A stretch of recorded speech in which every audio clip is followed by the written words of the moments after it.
பாகம் 196. அவந்திகாவை எப்படி இம்ப்ரெஸ் செய்வது என்று யோசித்துக் கொண்டிருந்த அரவிந்த் தன் போனை எடுத்து சஞ்சய்க்கு கால் செய்தான். சஞ்சய் போனை அட்டன் செய்ததும் அரவிந்த் அவனுக்கு ஹலோ சொல்ல கூட டைம் கொடுக்காமல் எப்படி ஒரு பொண்ணை இம்ப்ரெஸ் பண்றது என்றான். இதை கேட்ட சஞ்சய்க்கு பேரதிர்ச்சி. கால் செய்தது அரவிந்த் தானா என மீண்டும் ஒரு முறை போனை பார்த்தவன், டேய் யார் ராணி, அரவிந்த் போனை திருடிட்டு அவன மாதிரியே மிமிக்ரி பண்ணிட்டு இருக்கியா என்ன என்றான் கொஞ்சம் நக்கலான குரலில். சஞ்சயின் நக்கலுக்கு பதில் சொல்லும் மூடில் எல்லாம் அரவிந்த் இல்லை. இப்ப நீ எங்க இருக்க என்றான் நேரடியாக. வீட்ல தாண்டா இருக்கேன் என்று சஞ்சய் சொல்லவும் அவனிடம் வேறு எதுவும் கேட்காமல் பாருக்கு போலாமா என்றான் அரவிந்த். டே அரவிந்த், என்னடா நடக்குதுங்க? நானே நொந்து போயிருக்கேன். போனை போட்டு என்ன கலாய்க்கலாம்னு பிளான் பண்ணிருக்கியா என்ன என்று சஞ்சய் சற்று குழப்பமாக கேட்க, இப்ப வர முடியுமா முடியாதா என்று கடுப்பாக வந்து விழுந்தது அரவிந்தின் வார்த்தைகள். சரிடா கூல், நான் வர ரெடிதான், பட் பாருக்கு வேணாம். இப்ப இருக்க நிலைமையில இந்த பத்திரிக்கைக்காரங்க கண்ணுல மாட்டணும்னா இன்னும் என்னென்ன கதை அடிச்சு விடுவாங்கன்னே தெரியல. நம்ம நீ புதுசா வாங்கியிருக்கிற கெஸ்ட் ஹவுஸ்க்கு போலாம். சரி, நானே வந்து உன்னை பிக்கப் பண்ணிக்கிறேன் என்று சொன்ன அரவிந்த் அடுத்த அரை மணி நேரத்தில் சஞ்சயின் வீட்டிற்கு சென்று அவனை அழைத்து கொண்டு சிட்டிக்கு ஒதுக்குப்புறமாக இருக்கும் தனது கெஸ்ட் ஹவுஸ் நோக்கி சென்றான். சற்று தூரம் சென்றதுமே அரவிந்தின் முகம் கடுகடுவென மாறியது. நம்மள யாரோ ஃபாலோ பண்றாங்க என்றான் கோபமாக. ரியர் வியூ விண்டோவில் வெளியே பார்த்த சஞ்சய், இந்த பத்திரிக்கைக்காரங்கெல்லாம் இப்ப ரொம்பவே ஸ்மார்ட் ஆயிட்டாங்க, அவங்களுக்கு நம்ம ஸ்மார்ட்னஸ காட்டுவோமா என்று சிரித்து கொண்டே சொல்ல, அரவிந்த் அதற்கு அடுத்து ஏதோ வீடியோ கேம் விளையாடுவது போல சந்து சந்தாக திரும்பி அந்த ஃபாலோயர் கண்களில் மண்ணை தூவிவிட்டு அசால்ட்டாக அவனின் கெஸ்ட் ஹவுஸிற்கு வந்து சேர்ந்தார்கள். அரவிந்த் முன்னரே தான் இங்கு வரப்போவதை தனது பாடி கார்டுகளுக்கு சொல்லி இருந்ததால் அவர்கள் அங்கு வந்து ஏதாவது பத்திரிகைக்காரர்கள் நடமாட்டம் இருக்கிறதா என்று செக் செய்து விட்டார்கள். அத்தோடு இனி யாரும் இவர்களை பின்தொடர்ந்து வராமலும் அவர்கள் பார்த்துக் கொள்வார்கள். நாம் எதை பற்றி நினைத்து கொண்டிருக்கிறோமோ அது நம்மை தேடி வரும் என்று சொல்வார்களே, அது போலத்தான் தீக்ஷி நினைத்து கொண்டிருந்தாள். காலையில் இருந்து பெரிதும் டிப்ரெஸ்டாக இருந்தவள் ஒரு வாக் போய்விட்டு வந்தாள், கொஞ்சம் நன்றாக இருக்கும் என்று நினைத்து அப்படியே இயற்கையை ரசித்தபடி ஹெட்போனில் பாட்டு கேட்டுக்கொண்டே நடந்து கொண்டிருக்க, அப்போதுதான் தன்னை கடந்து சென்ற காரில் சஞ்சய் இருப்பதை அவள் பார்த்தாள். தான் பார்த்தது உண்மையிலேயே சஞ்சய் தானா என்று அவள் குழம்பிக் கொண்டிருக்க, அந்த கார் அவளுக்கு எதிரே இருந்த பங்களாவில் சென்று நின்றது. அதில் இருந்து இறங்கும் சஞ்சயை பார்த்தவள், என் கண்ணு முன்ன இருக்கிறது ஏன் ஹீரோவா? அச்சோ, என் கண்ணை என்னாலேயே நம்ப முடியல. என் ஹீரோ கிட்ட ஒரு வார்த்தை பேச முடியாதான்னு ஏங்கிட்டு இருந்தா இப்ப அவர் என் கண்ணு முன்னவே இருக்கிறாரே என்று குஷியில் குதித்தவள் தன் கையில் இருந்த போனில் டக்கென்று சஞ்சயை போட்டோ பிடித்தாள். அவள் கவனம் முழுவதும் சஞ்சய் மீதே இருந்ததால் அவள் அரவிந்தை கவனிக்கவே இல்லை. அவள் எடுத்த போட்டோவில் கூட சஞ்சய் தான் தெளிவாக தெரிந்தான். அரவிந்த் திரும்பி இருந்ததால் அவன் யார் என்று அவளால் கண்டுபிடிக்க முடியவில்லை. சஞ்சய் யாரோடு வந்திருக்கிறான், எதற்காக வந்திருக்கிறான் என்பதையெல்லாம் தீக்ஷி யோசிக்கவில்லை. அவளுக்கு சஞ்சயை பார்த்ததே போதுமானதாக இருந்தது. அதற்கு மேல் குஷியாக குதித்துக் கொண்டே தனது வீடு நோக்கி சென்றாள். இங்கே அரவிந்தும் சஞ்சயும் அந்த கெஸ்ட் ஹவுஸின் பால்கனியில் கூலாக அமர்ந்திருந்தார்கள். சூப்பர் ஸ்டார் அரவிந்த் ராஜுக்கே பொண்ணுங்களை இம்ப்ரெஸ் பண்ற ட்ரிக் சொல்லி கொடுத்த பெருமை என்னையே சேரும் என்று சொல்லி சிரித்துக் கொண்டிருந்தான் சஞ்சய். 2 டம்ளரில் ரெட் வைனை ஊற்றிய அரவிந்த், நான் கேட்ட கேள்விக்கு பதில சொல்லிட்டு வைன்ல கையவை என்றான். கமான் ப்ரோ, இதெல்லாம் சில்லியா இல்ல? சில்லியாலாம் இல்ல, சொல்லு. அரவிந்த் நடந்து கொள்வதை எல்லாம் பார்த்து சிரித்து கொண்ட சஞ்சய், ஏண்டா உனக்கே இது நியாயமா இருக்கா? நான் என்ன பகலுக்கு 4 நைட்டுக்கு 4ன்னு பொண்ணுங்களை கரெக்ட் பண்ற வேலையா பாத்துட்டு இருக்கேன்? என்ன கூட்டு வந்து இப்படி சாகடிக்கிறியே? எனக்கு தெரிஞ்சு பொண்ணுங்களுக்கு ஃப்ளவர்ஸ்னா பிடிக்கும், அதுவும் ரோஸ்னா ரொம்ப பிடிக்கும். வேற எந்த ஐடியாவும் எனக்கு தெரியல என்று சொன்னவன் கருமமே கண்ணாக வைனை குடிக்க ஆரம்பித்தான். அன்று இரவு அரவிந்த் வீட்டிற்கு போகவில்லை. அந்த கெஸ்ட் ஹவுஸிலேயே தங்கினான். மறுநாள் காலை அதிகாலையிலேயே எழுந்தவன் சிட்டியிலேயே மிக பெரிய பொக்கே ஷாப்பிற்கு சென்றான். அவன் மாஸ்கும் சன்கிளாஸும் அணிந்திருந்ததால் அவனை யாருக்கும் அடையாளம் தெரியவில்லை. அவந்திகாவிற்கு பொக்கேதான் பரிசளிக்க வேண்டுமென்றால் கண்டிப்பாக அது சூர்யா கொடுத்ததை விட பெரியதாக இருக்க வேண்டும் என்று மட்டும் முடிவு செய்து கொண்டான். சூர்யா அனுப்பியிருந்த மெசேஜில் இருந்து அவன் 99 ரோஜாக்களை கொண்ட பொக்கேவை அனுப்பியிருந்தான் என்பது அரவிந்திற்கு தெரிந்திருந்தது. அதனால் நேராக அங்கிருந்த சேல்ஸ்மேனிடம் சென்றவன், ஒரு பொக்கே ஒன்னு டெலிவரி பண்ணணும், ரொம்ப கிராண்டா இருக்கணும், சோ அதுல 999 ரோஸ் வச்சிருங்க என்றான். இதை கேட்ட அந்த சேல்ஸ்மேன் அதிர்ந்து போனார். சார், 999 ரோஸ் வச்சு பண்ணுனா அது பொக்கேவாவே இருக்காது. 999 ரோஸ வச்சு வெட்டிங் ஹாலே டெக்கரேட் பண்ணலாம் சார். எங்களோட மிகப்பெரிய பொக்கேவே 99 ரோஸ் வச்சு பண்றதுதான் என்றார் பவ்யமாக. அப்ப ஒண்ணு பண்ணுங்க, 100 ரோஸ் வச்சிருங்க, 99 ரெட் ரோஸ், ஒரே ஒரு ஒயிட் ரோஸ். காலையில 9 மணிக்கெல்லாம் இத என்னோட லவரோட ஆபீஸ்ல டெலிவரி பண்ணிரணும் என்று சொன்னவன் அவந்திகாவின் நியூஸ் ஏஜென்சியின் அட்ரஸை கொடுத்துவிட்டு வாசலை நோக்கி செல்ல, சார் உங்க நேம் என்று அந்த சேல்ஸ்மேன் சத்தமாக கேட்டார். அது தேவையில்லை என்று சொன்னவன் வேறு எதுவும் பேசாமல் அங்கிருந்து கிளம்பினான். அந்த பொக்கே ஷாப்பில் ஒரு நாளைக்கு இது போல 1000 காதல் கோமாளிகளை பார்த்து கொண்டிருக்கிறார்கள். அதுவும் பிப்ரவரி மாதம் ஆரம்பித்து விட்டால் போதும், இந்த காதலர்களை கையில் பிடிக்க முடியாது. அதனால் அவர்களுக்கு அரவிந்த் ஒன்றும் விசித்திரமாக தெரியவில்லை. அன்று காலை அவந்திகா ஆபீஸில் நுழைந்ததுமே ஒரு டெலிவரி மேன் மிகப்பெரிய பொக்கேவோடு வந்து நின்றார். இரவெல்லாம் அரவிந்த் வீட்டிற்கு வரவில்லை என்பதே அவந்திகாவிற்கு மிகப்பெரிய கவலையாக இருந்தது. இது அத்தனைக்கும் காரணம் அந்த சூர்யாதான் என்று எழுந்ததிலிருந்து தன் மனதில் அவனை திட்டி தீர்த்து கொண்டிருந்தாள். இப்போது இந்த பொக்கேவை பார்த்து கடுப்பாகி போனாள். இதில் அந்த டெலிவரி மேன் வேறு, உங்க லவ்வர் கொடுக்க சொன்னாரு மேம் என்று சொல்லவும் பொறுமையின் எல்லைக்கே சென்றவள், யாருக்கு யாரு லவ்வர்? அறிவு இருக்கா சார் உங்களுக்கு? எவன் வந்து யாருக்கு பொக்கே கொடுக்க சொன்னாலும் தூக்கிட்டு வந்துருவீங்களா? அவன் யாரு என்னன்னு பேராச்சும் கேட்டீங்களா? இடியட் என்று திட்டியவள் அவள் ரூமில் ஒரு மூலையில் வைக்கப்பட்டிருந்த குப்பை தொட்டியை சுட்டி காட்டியவள், இந்த குப்பைய அதுல போட்டுட்டு போங்க. இனி எவனாச்சும் பூவை கொடுத்தான் பொக்கேவை கொடுத்தான் தூக்கிட்டு வந்தீங்க அவ்வளவுதான் என்று கொஞ்சம் கூட இரக்கம் இல்லாமல் அந்த டெலிவரி மேனை திட்டி தீர்த்தாள். நியூஸ் ஏஜென்சியில் இருந்த அனைவரும் அங்குதான் நின்று கொண்டிருந்தார்கள். பாவம் அந்த டெலிவரி மேனுக்கே சங்கடமாக போய்விட்டது. அத்தோடு குழந்தை போல் எடுத்து வந்த இவ்வளவு அழகான பொக்கேவை குப்பை தொட்டியில் போடுவதா என்று வருத்தம் வேறு அவர் முகத்தில் தெளிவாக தெரிந்தது. மேடம், டெலிவரி பண்றதுதான் என் வேலை, பிடிக்கலனா நீங்களே குப்பையில போட்டுருங்க என்று சொல்லிவிட்டு அவந்திகாவின் டேபிளில் அந்த பொக்கேவை வைத்தவர் அதற்கு மேல் அங்கு நிற்காமல் கிளம்பி சென்றார். அவந்திகா அப்போதே அந்த பொக்கேவை தூக்கி குப்பையில் போட்டாள். இதை செய்ததும் ஏதோ சாதித்து விட்டது போல் உணர்வு அவளுக்கு. உடனே போனை எடுத்து, இன்னைக்கும் ஏதோ ஒரு முட்டாள் எனக்கு பொக்கே அனுப்பியிருந்தான் என்று அரவிந்திற்கு மெசேஜ் அனுப்பினாள். எப்படியும் இந்நேரம் பொக்கே டெலிவரி செய்யப்பட்டிருக்கும். அதை பார்த்து இம்ப்ரெஸ் ஆன அவந்திகா கண்டிப்பாக தனக்கு மெசேஜ் செய்வாள் என்றுதான் அரவிந்தும் காத்து கொண்டிருந்தான். ஆனால் அவன் இப்படி ஒரு மெசேஜை எதிர்பார்க்கவில்லை. அவந்திகாவின் மெசேஜை பார்த்தவனுக்கு குடித்து கொண்டிருந்த காப்பி கூட புரையேறிவிட்டது. என்னது, முட்டாளா என்று அதிர்ந்தவன் அப்புறம் என்று ரிப்ளை அனுப்பினான். நான் அந்த பொக்கேவை அப்படியே எடுத்துட்டு போக சொன்னேன், ஆனா அந்த டெலிவரி மேன் எடுத்துட்டு போக மாட்டேன்ட்டான்.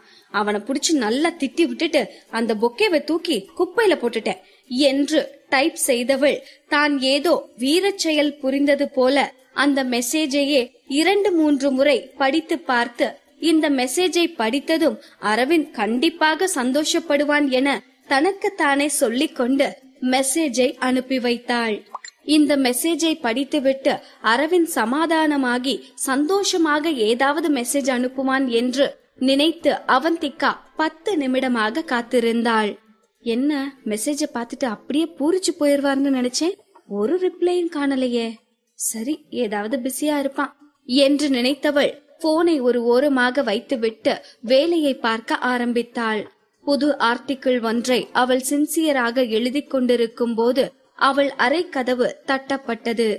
யார் என்று யதார்த்தமாக நிமிர்ந்து பார்த்தவள் பேயை பார்த்தது போல் பயந்து போனாள். இப்போதுதான் வாயில் வந்ததை எல்லாம் பேசி ஒரு டெலிவரி மேனை ஓட ஓட விரட்டி அடித்தாள். இப்போது ஒருவன் 32 பற்களும் தெரியும்படி சிரித்துக் கொண்டு முன்பு கொண்டு வந்ததை போன்றே பெரிய பொக்கேவோடு வந்து நின்றான். அவந்திகாவிற்கு அப்போதுதான் ஒன்று நினைவிற்கு வந்தது. இந்த டெலிவரி மேன் தான் நேற்றும் பொக்கேவை டெலிவரி செய்தார். அப்படியென்றால் இதற்கு முன் அனுப்பிய பொக்கே சூர்யா அனுப்பவில்லையா என்று யோசித்தவள் தன்னை சுற்றி என்ன நடக்கிறது என்று ஒன்றும் புரியாமல் அந்த டெலிவரி மேனை பார்த்து கொண்டிருந்தவள் தனக்கு பின்னால் குப்பையில் கிடந்த பொக்கேவை பார்த்தாள். அப்படியே தனக்கு முன் இருக்கும் பொக்கேவை பார்த்தாள்.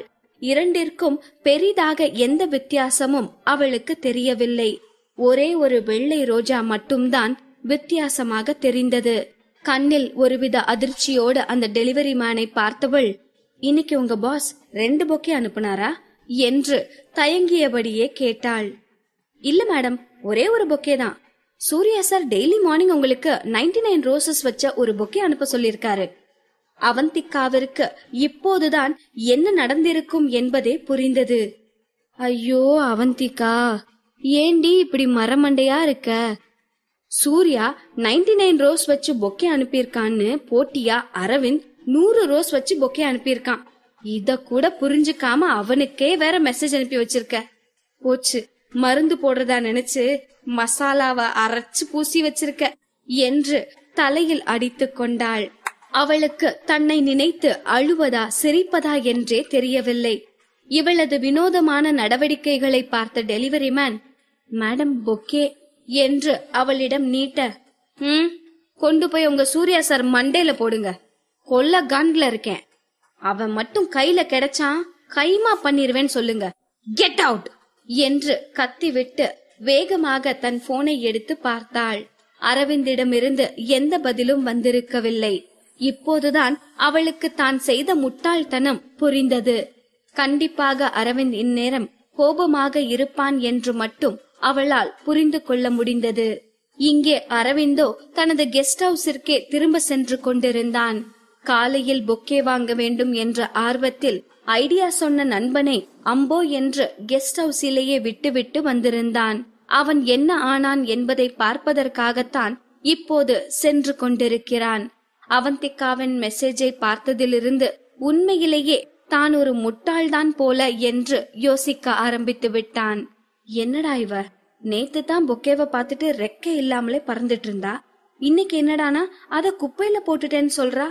இவளை எப்படித்தான் இம்ப்ரெஸ் பண்றது? பேசாம நம்ம பழைய டெரர் அரவிந்தாவே மாறிடலாமா என்று அவன் மனம் கண்ணா பின்னாவென அவனை குழப்பிக் கொண்டிருந்தது. பொக்கேவில் அரவிந்த் என்றோ ராஜ் என்றோ அவன் பெயரை எழுதியிருக்கலாம். ஒருவேளை அவந்திகாவின் நண்பர்கள் சூப்பர் ஸ்டார் அரவிந்த் ராஜ் தான் அவந்திகாவிற்கு பொக்கே அனுப்பியது என்று கண்டுபிடித்து விட்டால் அது தேவையில்லாத சிக்கல்களை உருவாக்கும் என்று நினைத்துத்தான் அவன் பெயரை எழுதவில்லை. ஆனால் பெயர் எழுதாததால் அவந்திகா அதை குப்பையில் போடுவாள் என்று அவன் துளியும் எதிர்பார்க்கவில்லை. அவன் தேடி தேடி செலக்ட் செய்த பொக்கே குப்பைக்கு சென்று விட்டது என்று தெரிந்ததுமே அவனுக்கு ஏதோ போல் ஆகிவிட்டது. இப்படியே யோசித்துக் கொண்டே அவன் சென்று கொண்டிருக்க அவனது கார் ஒரு சிக்னலில் நின்றது. அந்த நேரம் அவன் போனுக்கு ஏதோ மெசேஜ் வர எடுத்து பார்த்தவனின் முகத்தில் குறும்பு புன்னகை தோன்றியது. அரவிந்த், நான் முன்ன அனுப்பின மெசேஜ நீங்க டெலீட் பண்ணிருங்க. புருவத்தை உயர்த்தும் ஒரு ஈமோஜியை மட்டும் பதிலாக அனுப்பி வைத்தான். அது அரவிந்த், நான் அப்போ அரை தூக்கத்திலேயே வேலை செஞ்சிட்டு இருந்தேன், அதான் அப்படி லூசு மாதிரி மெசேஜ் அனுப்பிட்டேன். இதோ அந்த பொக்கேவை நான் கையில தான் வச்சிருக்கேன், அவ்வளவு அழகா இருக்கு. அதுவும் அந்த ஒயிட் ரோஸ் யுனிக்கா இருக்கு, எனக்கு ரொம்ப பிடிச்சிருக்கு என்று உடனே ரிப்ளை அனுப்பிவிட்டாள். இதை பார்த்ததும் அரவிந்திற்கு தற்போது அவந்திகா எப்படி ரியாக்ட் செய்து கொண்டிருப்பாள் என்பது நினைவு வரவும் அவனை அறியாமல் அவன் உதட்டில் புன்னகை தோன்றியது. அந்த நேரம் பார்த்து சிக்னல் விழவும் அவந்திகாவிற்கு எதுவும் ரிப்ளை அனுப்பாமல் சிரித்துக்கொண்டே அரவிந்த் காரை ஸ்டார்ட் செய்தான். கிறுக்குத்தனமும் கோமாளித்தனமும் நிறைந்ததுதான் காதல். திட்டிக்கொண்டே கொஞ்ச வைக்கும், கொஞ்சிக் கொண்டே திட்டவும் வைக்கும்.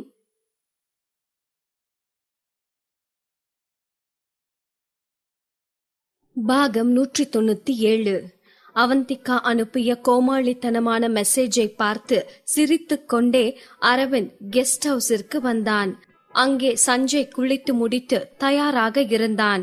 அரவிந்தை பார்த்ததும், சூப்பர்டா, கரெக்டான டைமுக்கு தான் வந்திருக்க, அப்படியே என்ன டிராப் பண்ணிரு என்று சொல்லி காரில் ஏறிக்கொண்டான். சஞ்சய் எங்கு செல்ல வேண்டும் என்று நேரடியாக சொல்லவில்லை. அவன் ரூட் சொல்ல சொல்ல அரவிந்த் அதை ஃபாலோ செய்து கார் ஓட்டிக் கொண்டிருந்தான்.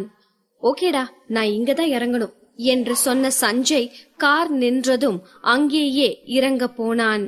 அந்த இடத்தை பார்த்த அரவிந்திற்கோ புதிராக இருந்தது. அங்கொன்றும் இங்கொன்றுமாக வீடுகள் இருந்தன. அதிலும் இவர்கள் நின்று கொண்டிருந்த வீடு ஏதோ குகைக்குள் செல்வது போல ஒரு குறுகலான சந்தில் இருந்தது. அத்தோடு சுற்றி முற்றி அனைத்து இடங்களும் குப்பையும் கூளமுமாக கிடக்கவும் அரவிந்த் முகம் சுளித்துக் கொண்டே, டேய், என்ன இடம்டா, இங்க என்ன வேலை உனக்கு? இங்கதான் வரேன்னு தெரிஞ்சிருந்தா நான் உனக்கு லிப்ட் கொடுத்திருக்கவே மாட்டேன் என்று அரவிந்த் பேசிக் கொண்டிருக்க அதையெல்லாம் கண்டு கொள்ளாத சஞ்சய் மௌனமாக புன்னகைத்துவிட்டு காரை விட்டு கீழே இறங்கினான். கீழே இறங்கி சற்று தூரம் அவன் சென்றதும் யாரோ அவன் தோளை பற்றி இழுத்து சப்பென்று அவன் கன்னத்தில் ஒரு அறை விட்டார்கள். என் மானத்தை வாங்குறதே நீதாண்டா, நீ எல்லாம் எதுக்கு இன்னும் உயிரோட இருக்க என்று ஒரு பெண்ணின் குரல் சத்தமாக கேட்டது. சஞ்சய் இறங்கியதும் கிளம்புவதற்காக காரை ஸ்டார்ட் செய்த அரவிந்த் இந்த வார்த்தைகளை கேட்டதும் அப்படியே ஸ்தம்பித்து போய் நின்று விட்டான். ஆனால் சஞ்சய் எந்தவிதமான அதிர்ச்சியும் ஆனது போல் தெரியவில்லை. அவன் எதுவும் பேசாமல் அப்படியே நின்று கொண்டிருந்தான். சஞ்சய் நினைத்திருந்தால் எளிதாக தன் மீது அடி விழாமல் தடுத்திருக்கலாம். ஆனால் அவன் விரும்பியே இந்த அடியை ஏற்றுக்கொள்பவன் போல் நின்று கொண்டிருந்தான். இதை பார்த்த அரவிந்த் வேகமாக காரில் இருந்து இறங்கி சஞ்சயை நோக்கி செல்ல, நீ இங்க வர வேண்டாம், எனக்கு ஒன்னும் பிரச்சனை இல்ல, நீ கிளம்பு என்று சஞ்சய் உறுதியான குரலில் சொல்லவும் அதற்கு மேல் அங்கிருக்க கூடாது என்று நினைத்த அரவிந்த் காரில் ஏறினான். ஆனால் இப்போது அந்த பெண்ணின் குரல் முன்பை விட சத்தமாக கேட்டது. எவ்வளவு பெரிய அசிங்கத்தை சம்பாரிச்சிட்டு வந்து நிக்கிற, உன்னால மொத்த மோகன் குடும்பத்துக்கும் கெட்ட பேரு. எத்தனை டைம் படிச்சு படிச்சு சொன்னேன் இந்த சினிமா எல்லாம் நமக்கு வேணான்னு. ஒரு தடவையாச்சும் நாங்க சொல்றத கேட்டியா? இந்த நியூஸ் எல்லாம் படிச்சு பாத்தியா? என்னென்ன எழுதியிருக்காங்கன்னு பாரு. எங்க மானமே போகுது. குடும்பத்தோட பேரை நடுத்தெருவுல கொண்டு வந்து நிப்பாட்டியிருக்க. இந்த குடும்பத்துக்கு பிடிச்ச சனிய நீதான் என்று அந்த பெண் வாய் மூடாமல் திட்டிக் கொண்டிருந்தாள். இங்கே நியூஸ் ஏஜென்சியில் தீக்ஷி கோபத்தில் கொதித்துக் கொண்டிருந்தாள். மேடம், டீம் 1 எல்லாம் மீறிட்டு போயிட்டு இருக்காங்க. இன்னைக்கு அவங்க பண்ணினதெல்லாம் பொறுத்துக்கவே முடியாது, டூ மச் என்று சொன்னவள் அங்கிருந்த டேபிளில் ஓங்கி அடித்தாள். அவள் கண்கள் கோபத்தில் சிவந்து போயிருந்தது. அவளை புரியாமல் பார்த்த அவந்திகா, இப்ப என்னாச்சு தீக்ஷி, ஏன் இவ்ளோ கோபப்படுற என்று அமைதியாக கேட்டாள். இதனால் வர சஞ்சய பத்தி அவ்வளவா நியூஸே வந்ததில்ல. ஆனா பாருங்க, நேத்து டீம் 1 பப்ளிஷ் பண்ணின நியூஸ பார்த்ததுல இருந்து சோசியல் மீடியா ஃபுல்லா சஞ்சய பத்தின விஷயங்கள் தான் ஓடிட்டு இருக்கு. இது பத்தாதுன்னு இன்னைக்கு இந்த டீம் 1 என்ன பண்ணி வச்சிருக்காங்கன்னு பாருங்க. நேத்து ஈவினிங் சஞ்சய் லக்ஸூரியஸ் கார்ல ஏறுறத யாரோ போட்டோ எடுத்திருக்காங்க. அப்புறம் அந்த கார் சிட்டிக்கு வெளியே இருக்க ஒரு பங்களாவுக்கு போற வர யாரோ ரிப்போர்ட்டர் ஃபாலோ பண்ணி நியூஸ் கொடுத்திருக்காங்களாம். இத வச்சு அந்த பணக்கார லேடி தான் சஞ்சய பிக்கப் பண்ணிருக்காங்க. அந்த பங்களா தான் அவங்களோட வீடு. நைட்டு 2 பேரும் ஒன்னா இருந்திருக்காங்கன்னு எப்படி எல்லாம் கதை எழுதியிருக்காங்கன்னு பாருங்க மேடம் என்று கோபத்தில் கத்திக் கொண்டிருந்தாள் தீக்ஷி. இதை கேட்டதும் அவந்திகாவிற்கு கோபம் சுர் என்று ஏறியது. தீக்ஷி, போட்டோ எதுவும் வச்சிருக்காங்களா? ஆமா மேடம், ஒரு போட்டோ போட்டிருக்காங்க. ஆனா அது ஒரிஜினல் இல்ல, எடிட் பண்ணிருக்காங்க. இவங்க சொன்ன மாதிரி சஞ்சய் நேத்து லக்ஸூரியஸ் கார்ல வந்தது, நைட்லாம் பங்களாவ்ல இருந்தது, எல்லாமே உண்மைதான். ஆனா அவர் அந்த லேடி கூட இல்ல, அவரோட ஃப்ரெண்டு கூட தான் இருந்தாரு, நான் பார்த்தேன் என்று தீர்மானமாக சொல்லிக் கொண்டிருந்தாள் தீக்ஷி. என்னதான் தீக்ஷியை போல் அவந்திகா சஞ்சயின் தீவிர ரசிகையாக இல்லாமல் இருந்தாலும் அவந்திகாவிற்கு பர்சனலாக சஞ்சயை பிடிக்கும். அரவிந்திற்கு இருக்கும் ஒரு சில நண்பர்களில் இவனும் ஒருவன். இதையெல்லாம் விட அந்த ஃபீமேல் கேஸ்டர் போட்டியில் அம்ரிதா ரோஹனிற்காக சஞ்சய் சப்போர்ட் செய்திருந்தான். இதனால் சஞ்சய் மீது அவந்திகாவிற்கு ஒரு நல்ல மதிப்பு இருக்கிறது. இப்போது அவனுக்கு ஒரு கெட்ட பெயர் என்றதும் அவந்திகாவும் துடித்துத்தான் போனாள். ச்சே, வியூஸ்க்காக என்ன வேணும்னாலும் செய்வாங்களா? இவங்கெல்லாம் மனுஷங்களே இல்ல, மனசாட்சியே இல்லாத மிருகங்க என்று சொன்ன அவந்திகா அடுத்தது என்ன செய்வது என்று துரிதமாக யோசிக்க ஆரம்பித்தாள். ஆமா மேடம், நேத்து வந்த நியூஸ் கூட கெஸ்ஸிங்ல எழுதியிருப்பாங்கன்னு நிறைய பேர் நம்பாம தான் இருந்தாங்க. ஆனா இன்னைக்கு என் ஹீரோவோட ஃபேன்ஸ் கூட அவரு கண்டிப்பா அந்த லேடியோட தான் இருந்திருப்பாருன்னு நம்ப ஆரம்பிச்சிட்டாங்க. அவரோட மேனேஜரை காண்டாக்ட் பண்ண நான் எவ்வளவோ ட்ரை பண்ணேன், என்னால முடியல. இவ்ளோ நடந்த அப்புறமும் அவங்க ஏன் மேடம் அமைதியா இருக்காங்க? ஒரு பிரஸ் கான்ஃபரன்ஸ் வச்சு சஞ்சய் சைடுல எந்த தப்பும் இல்லன்னு சொன்னாங்கன்னா தானே சரி வரும். தீக்ஷி புலம்புவதை கேட்ட அவந்திகா, தீக்ஷி, நாய் குறைக்குதுன்னு நம்ம திரும்பி திரும்பி குறைக்கவா முடியும்? இவங்க ஹெட்லைன்ஸுக்காக தினம் ஒரு நியூஸ் எழுதிட்டு தான் இருப்பாங்க. அதுக்காக ஒவ்வொரு டைமும் பிரஸ் மீட் அரேஞ்ச் பண்ணி எக்ஸ்பிளைன் பண்ண முடியுமா என்ன? பட் நம்ம சஞ்சய் கிட்ட பேசலாம் என்று சொல்லவும் தான் தீக்ஷிக்கு கொஞ்சம் ஆறுதலாக இருந்தது. மேடம், என்கிட்ட சஞ்சய் சார் மேனேஜர் நம்பர் இல்ல. நான் இன்ஸ்டாலையும் மெசஞ்சர்லயும் தான் அவரை காண்டாக்ட் பண்ண ட்ரை பண்ணினேன். உங்ககிட்ட அவர் நம்பர் இருந்தா குடுக்கறீங்களா என்று பாவமாக கேட்ட தீக்ஷியை பார்த்ததும் அவந்திகாவிற்கே பாவமாக போய்விட்டது. தீக்ஷியிடம் சஞ்சயின் மேனேஜர் நம்பர் இருக்கும், அதை வைத்துத்தான் அவள் அவரை காண்டாக்ட் செய்ய முயற்சித்தாள் என்றுதான் அவந்திகா நினைத்திருந்தாள். ஆனால் நம்பர் இல்லாமலேயே இவ்வளவு முயற்சி செய்திருக்கிறாள் என்பது ஆச்சரியமாகத்தான் இருந்தது. அவந்திகா தீக்ஷிக்கு உதவி செய்யத்தான் நினைத்தாள். ஆனால் அவந்திகாவிடம் மட்டும் சஞ்சயின் மேனேஜர் நம்பர் இருக்கிறதா என்ன? அவள் எப்படி கொடுப்பாள்? லேசாக தொண்டையை செருமியவள், இல்ல தீக்ஷி, என்கிட்ட அவர் மேனேஜர் நம்பர்லாம் இல்ல என்று சொல்லவும் தீக்ஷியின் முகம் வாடிவிட்டது. என்ன மேடம், நீங்க அரவிந்த் சாரோட ஒய்ஃபா இருக்கீங்க, ஆனா உங்ககிட்ட அவரோட ஃப்ரெண்ட் நம்பர் கூட இல்லையா என்று தீக்ஷி இப்போது சஞ்சயின் நம்பரையே கேட்க ஒற்றை புருவம் உயர்த்தி அவளை பார்த்தவள், ஓ, இப்ப புரிஞ்சு போச்சு மேடம் எதுக்கு பிளான் பண்றீங்கன்னு. இத சாக்கு வச்சு அப்படியே சஞ்சய் நம்பர் வாங்கலான்னு ஐடியா பண்றீங்களா என்று அவந்திகா குறும்புத்தனமாக கேட்கவும் அதுவரை சோகமாக இருந்த தீக்ஷி இப்போது அவந்திகாவின் கையை பிடித்து கொஞ்சம் குரலில், அவந்திகா மேடம், நீங்க என் தங்கம்ல, அழகு குட்டில, உங்க பாசமான இந்த அசிஸ்டன்ட்டுக்காக ஒரு போன் நம்பர் கொடுக்க மாட்டீங்களா என்று கெஞ்சிக் கொண்டிருக்க அவளை பார்த்த அவந்திகாவிற்கு சிரிப்பு தான் வந்தது. ஒரு போன் நம்பர் தானே, தாராளமா தரலாமே என்று விளையாட்டாக அவந்திகா 9846 என்று ஏதோ ஒரு நம்பரை சொல்லிக் கொண்டிருக்க, மேடம் விளையாடாதீங்க, எனக்கு என் ஹீரோ நம்பர் வேணும் என்று சினுங்கினாள் தீக்ஷி. உங்க ஹீரோ நம்பரை வச்சு என்ன பண்ண போறீங்க என்று அவந்திகா தீக்ஷியின் முகத்தை நிமிர்த்தி உற்று பார்த்து கேட்க, நீங்க நினைக்கிற மாதிரி எல்லாம் இல்ல மேடம், என் ஹீரோ பாவம்ல, இந்த நியூஸ் எல்லாம் பார்த்து எவ்வளவு டிப்ரெஸ் ஆகிருப்பாரு. அதான் அவர் நம்பர் இருந்தா மோட்டிவேட் பண்ற மாதிரி ஒரு மெசேஜ் அனுப்புவேன், மத்தபடி வேற எதுவும் பண்ண மாட்டேன், ப்ராமிஸ் என்று கழுத்தில் கை வைத்துக் கொண்டு சொன்ன தீக்ஷியை பார்த்ததும் அவந்திகாவிற்கு சிரிப்பு சிரிப்பாக வந்தது. ஒரு காலத்தில் அவந்திகா கூட இப்படித்தான் அரவிந்தின் வெறி பிடித்த ரசிகையாக இருந்தாள். இப்போது தீக்ஷியை பார்க்கும் அவந்திகாவிற்கு தன்னையே தன் கண் முன்னால் காண்பது போல்தான் இருந்தது.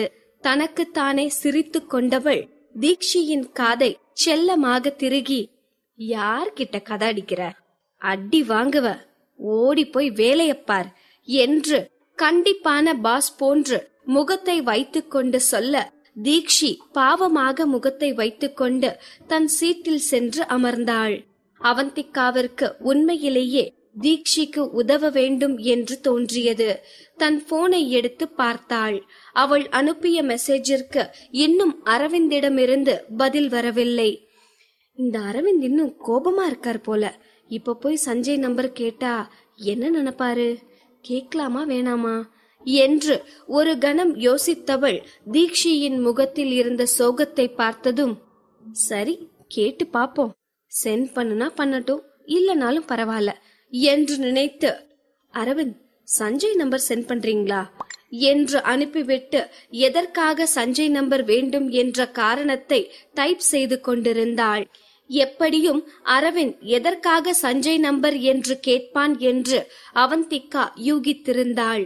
ஆனால் அவந்திகா துளியும் எதிர்பார்க்காதபடி அரவிந்த் ஏன் எதற்கு என்று எதுவும் கேட்காமல் சஞ்சயின் நம்பரை அனுப்பியிருந்தான். இதை பார்த்த அவந்திகா வாயடைத்து போய் அந்த நம்பரையே பார்த்து கொண்டிருந்தாள். இதுபோல் சினிமா துறையில் இருப்பவர்களுக்கு அவர்களது பிரைவசி எவ்வளவு முக்கியம் என்று அவந்திகாவிற்கு தெரியும். அப்படி இருக்க தான் கேட்டதும் ஏன் எதற்கு என்று கூட கேட்காமல் அரவிந்த் நம்பரை அனுப்பி இருப்பதை பார்த்தவளுக்கு உள்ளுக்குள் அவ்வளவு சந்தோஷமாக இருந்தது. அரவிந்த் தன் மீது இவ்வளவு நம்பிக்கை வைத்திருக்கிறான் என்று நினைக்கும் போதே அவள் மனம் குளிர்ந்து போனது. சந்தோஷமாக தீக்ஷியை பார்த்தவள், தீக்ஷி ஒரு ஆர்டிகல் ப்ரூஃப் பார்க்கணும், உன்னோட வாட்ஸ்அப்க்கு அனுப்பியிருக்கேன், உடனே செக் பண்ணி சொல்லு என்றாள் கடுமையான குரலில். ஓகே மேடம் என்று சொன்ன தீக்ஷி தனது போனை எடுத்து பார்த்ததும் சந்தோஷத்தில் துள்ளி குதிக்க ஆரம்பித்தாள்.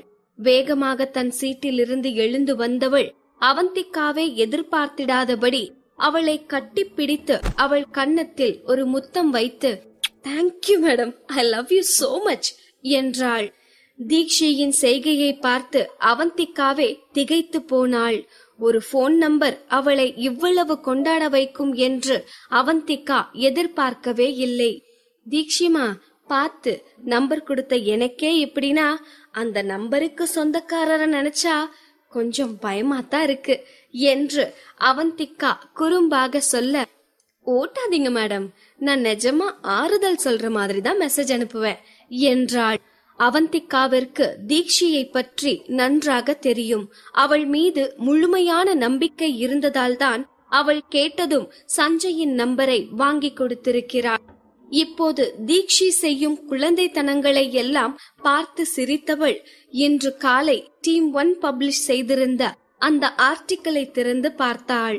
டீம் 1 நேற்று எந்த பெண்ணோடு தொடர்பு படுத்தி சஞ்சயை குறித்து எழுதி இருந்தார்களோ அந்த பெண்ணும் மற்றொரு ஆணும் கைகோர்த்து கொண்டு ஒரு பங்களாவிற்குள் செல்வது போல் இருந்தது அந்த படம். கண்டிப்பாக இது நேற்று அவர்கள் தொடர்பு படுத்திய அதே பெண்தான். ஆனால் அருகில் இருக்கும் ஆண் கிட்டத்தட்ட சஞ்சயை போல் இருந்தான். அவந்திகா நன்றாக ஜூம் செய்து பார்த்தபோது அந்த மனிதனின் முகத்தை மட்டும் எடிட் செய்திருப்பது தெளிவாக தெரிந்தது. வேகமாக தனக்கு அருகில் இருந்த போனை எடுத்தவள் மேனேஜிங் எடிட்டர் சந்தோஷிற்கு கால் செய்தாள். அந்த பக்கம் போன் எடுக்கப்பட்டதும் ஹலோ கூட சொல்லாமல், சார் இன்னைக்கு காலையில டீம் 1 பப்ளிஷ் பண்ணது மொத்தமா ஃபேக்கான நியூஸ். அவங்க ப்ரூஃபா கொடுத்திருக்கிற இந்த படம் கூட ஃபேக் தான், எடிட் பண்ணி தான் வச்சிருக்காங்க. சஞ்சய் மட்டும் இந்த எவிடன்ஸ வச்சு நம்ம நியூஸ் ஏஜென்சி மேல கேஸ் போட்டாருன்னா இது பெரிய இஷ்யூவா மாறும் என்று அவந்திகா பேசிக் கொண்டிருக்க அந்த பக்கம் இருந்து அனுவின் குரல் கேட்டது. என்ன அவந்திகா, உங்களால எந்த நியூஸும் கலெக்ட் பண்ண முடியலன்னு மேனேஜிங் எடிட்டருக்கு போன் பண்ணி நாங்க பப்ளிஷ் பண்ணது ஃபேக் நியூஸ்னு கதை சொல்லிட்டு இருக்கியா? உன் கதையெல்லாம் இங்க யாரும் நம்ப மாட்டாங்க என்று தெனாவெட்டான குரலில் பதில் அளித்தாள் அனு. அனு, அந்த இமேஜ் எடிட் பண்ணதுதான்னு என்னால ஆதாரத்தோட சொல்ல முடியும். உங்களுக்கெல்லாம் கொஞ்சம் கூட மனசாட்சியே இல்லையா? வியூஸுக்காக இவ்ளோ கீழ்த்தரமா நடந்துக்கிறீங்க. இங்க பாருங்க, நீங்க பண்ணின வேலைனால மொத்த நியூஸ் ஏஜென்சியும் சிக்கல்ல மாட்டிக்கும். சஞ்சய் மட்டும் கோர்ட்டுக்கு போனார்னா அவ்வளவுதான். அப்புறம் ஊர்ல ஒரு பையன் நம்ம நியூஸ் ஏஜென்சிய மதிக்க மாட்டான் என்று அவந்திகா சொல்லிக் கொண்டிருக்க, இதை கேட்டு சத்தமாக சிரித்த அனு, நீ காட்டுற இந்த பூச்சாண்டிக்கெல்லாம் பயப்படுற ஆள் நான் இல்ல. உங்க ஹீரோக்கு கோர்ட்டுக்கு போற அளவுக்கு தைரியம் இருக்கா என்ன? முடிஞ்சா போக சொல்லு பாப்போம் என்று சொன்ன அனுவின் குரலில் அவ்வளவு தெனாவட்டு தெரிந்தது. போனை வைத்த அவந்திகாவிற்கு அனு கடைசியில் சொன்ன வார்த்தைகள்தான் மீண்டும் மீண்டும் கேட்டுக்கொண்டே இருந்தது. அனு இவ்வளவு தெனாவட்டாக சவால் விடுகிறாள் என்றால் சஞ்சய் கோர்ட்டுக்கு போக மாட்டான் என்று அவளுக்கு தெரிந்திருக்கிறது. ஏன் சஞ்சய் தனக்கான நியாயத்தை கேட்க மாட்டான்? அது எப்படி அனுவிற்கு தெரிந்தது என்று யோசித்து யோசித்து குழம்பிக் கொண்டிருந்தாள் அவந்திகா.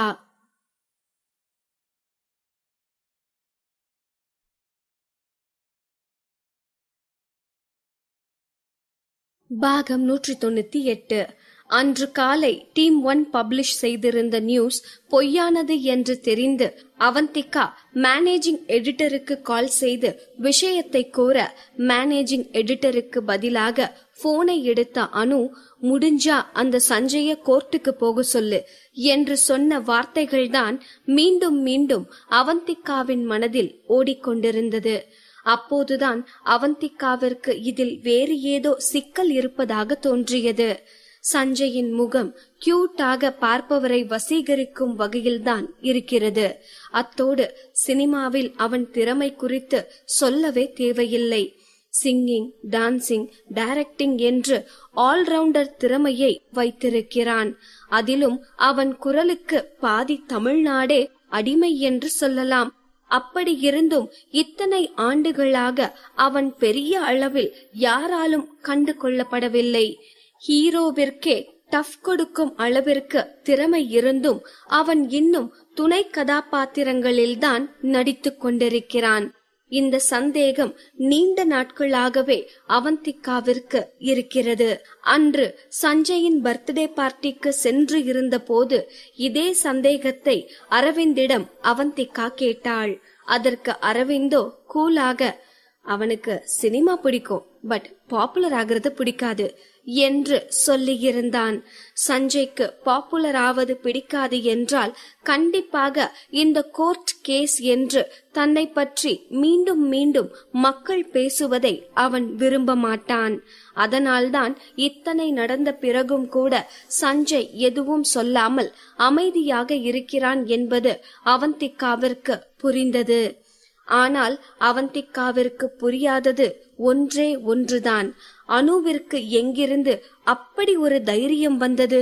ஒருவேளை இதற்கு பின்னால் யாராவது இருப்பார்களா என்று யோசித்தவள் உடனே போனை எடுத்து மீண்டும் மேனேஜிங் எடிட்டருக்கு போன் போட்டாள். இவள் எதிர்பார்த்தபடியே அனுதான் போனை எடுத்தாள். என்ன அவந்திகா, நான் அவ்வளோ சொல்லியும் உனக்கு புத்தி வரலையா?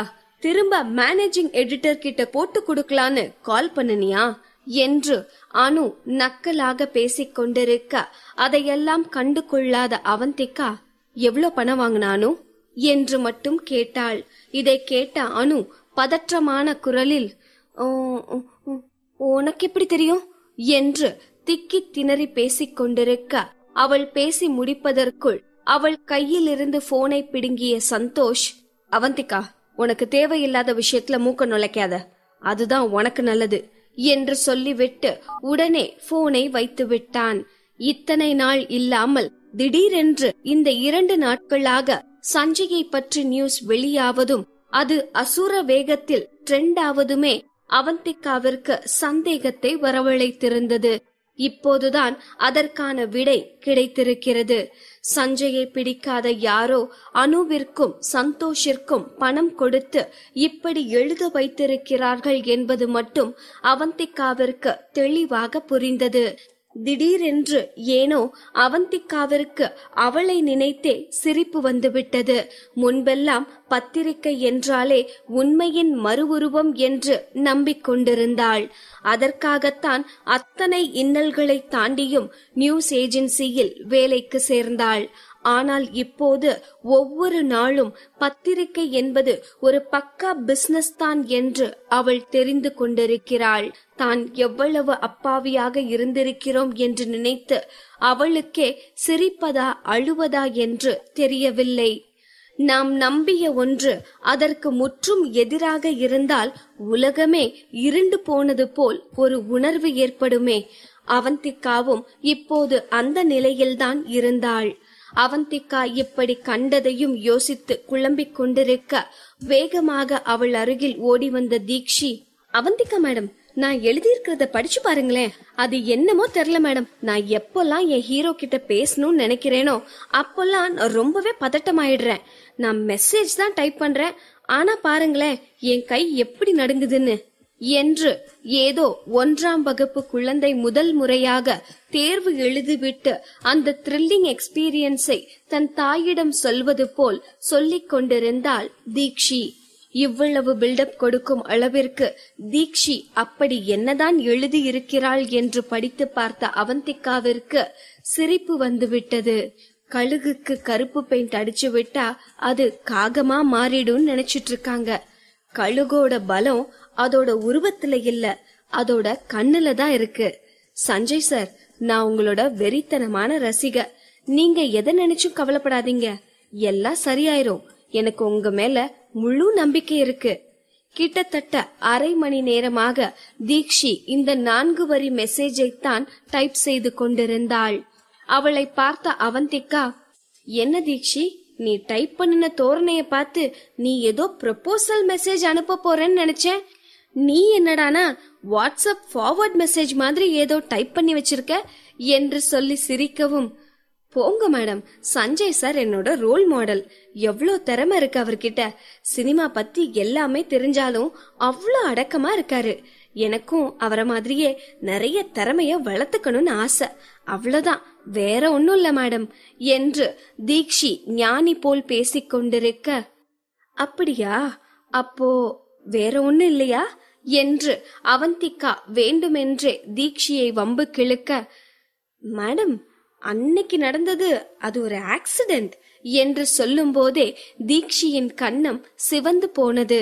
அன்று லிப்டில் யாரும் எதிர்பாராத நேரம் சஞ்சய் அவளை இழுத்து முத்தமிட்டதும் அதற்கு பின்னர் அவளை தன் மார்போடு அணைத்து பத்திரிகையாளர்களுக்கு அவள் முகம் தெரியாமல் காத்ததும் அவளது நினைவில் வர அவளால் அவந்திகாவை கூட நேராக பார்க்க முடியவில்லை. வேகமாக தனது போனை வாங்கிக் கொண்டு தனது இருக்கைக்கு சென்றாள். அந்த மெசேஜை சஞ்சய்க்கு அனுப்பி முடித்ததும் தான் தீக்ஷிக்கு ஒரு முக்கியமான விஷயம் நினைவிற்கு வந்தது. அவந்திகா மேடம், நான் ஒரு முக்கியமான விஷயம் உங்ககிட்ட சொல்லணும் போது அங்கே வந்தாள் அனு. எப்போதும் போல் வில்லத்தனமாக அவந்திகாவை பார்த்தவள், அவந்திகா, இன்னைக்கும் எங்க டீம் ஃபர்ஸ்ட் வந்துட்டோம். எப்பவும் போல உங்க டீம் எந்த வேலையும் செய்யல. சோ நான் மேனேஜிங் எடிட்டர் கிட்ட பெர்மிஷன் வாங்கிட்டேன். நீயும் உன்னோட இந்த வாலும் இன்னைக்கு ஈவினிங் எல்லாரும் கிளம்புனதுக்கு அப்புறம் ஆபீஸ கிளீன் பண்ணிருங்க என்று அதிகாரமாக சொன்னாள்.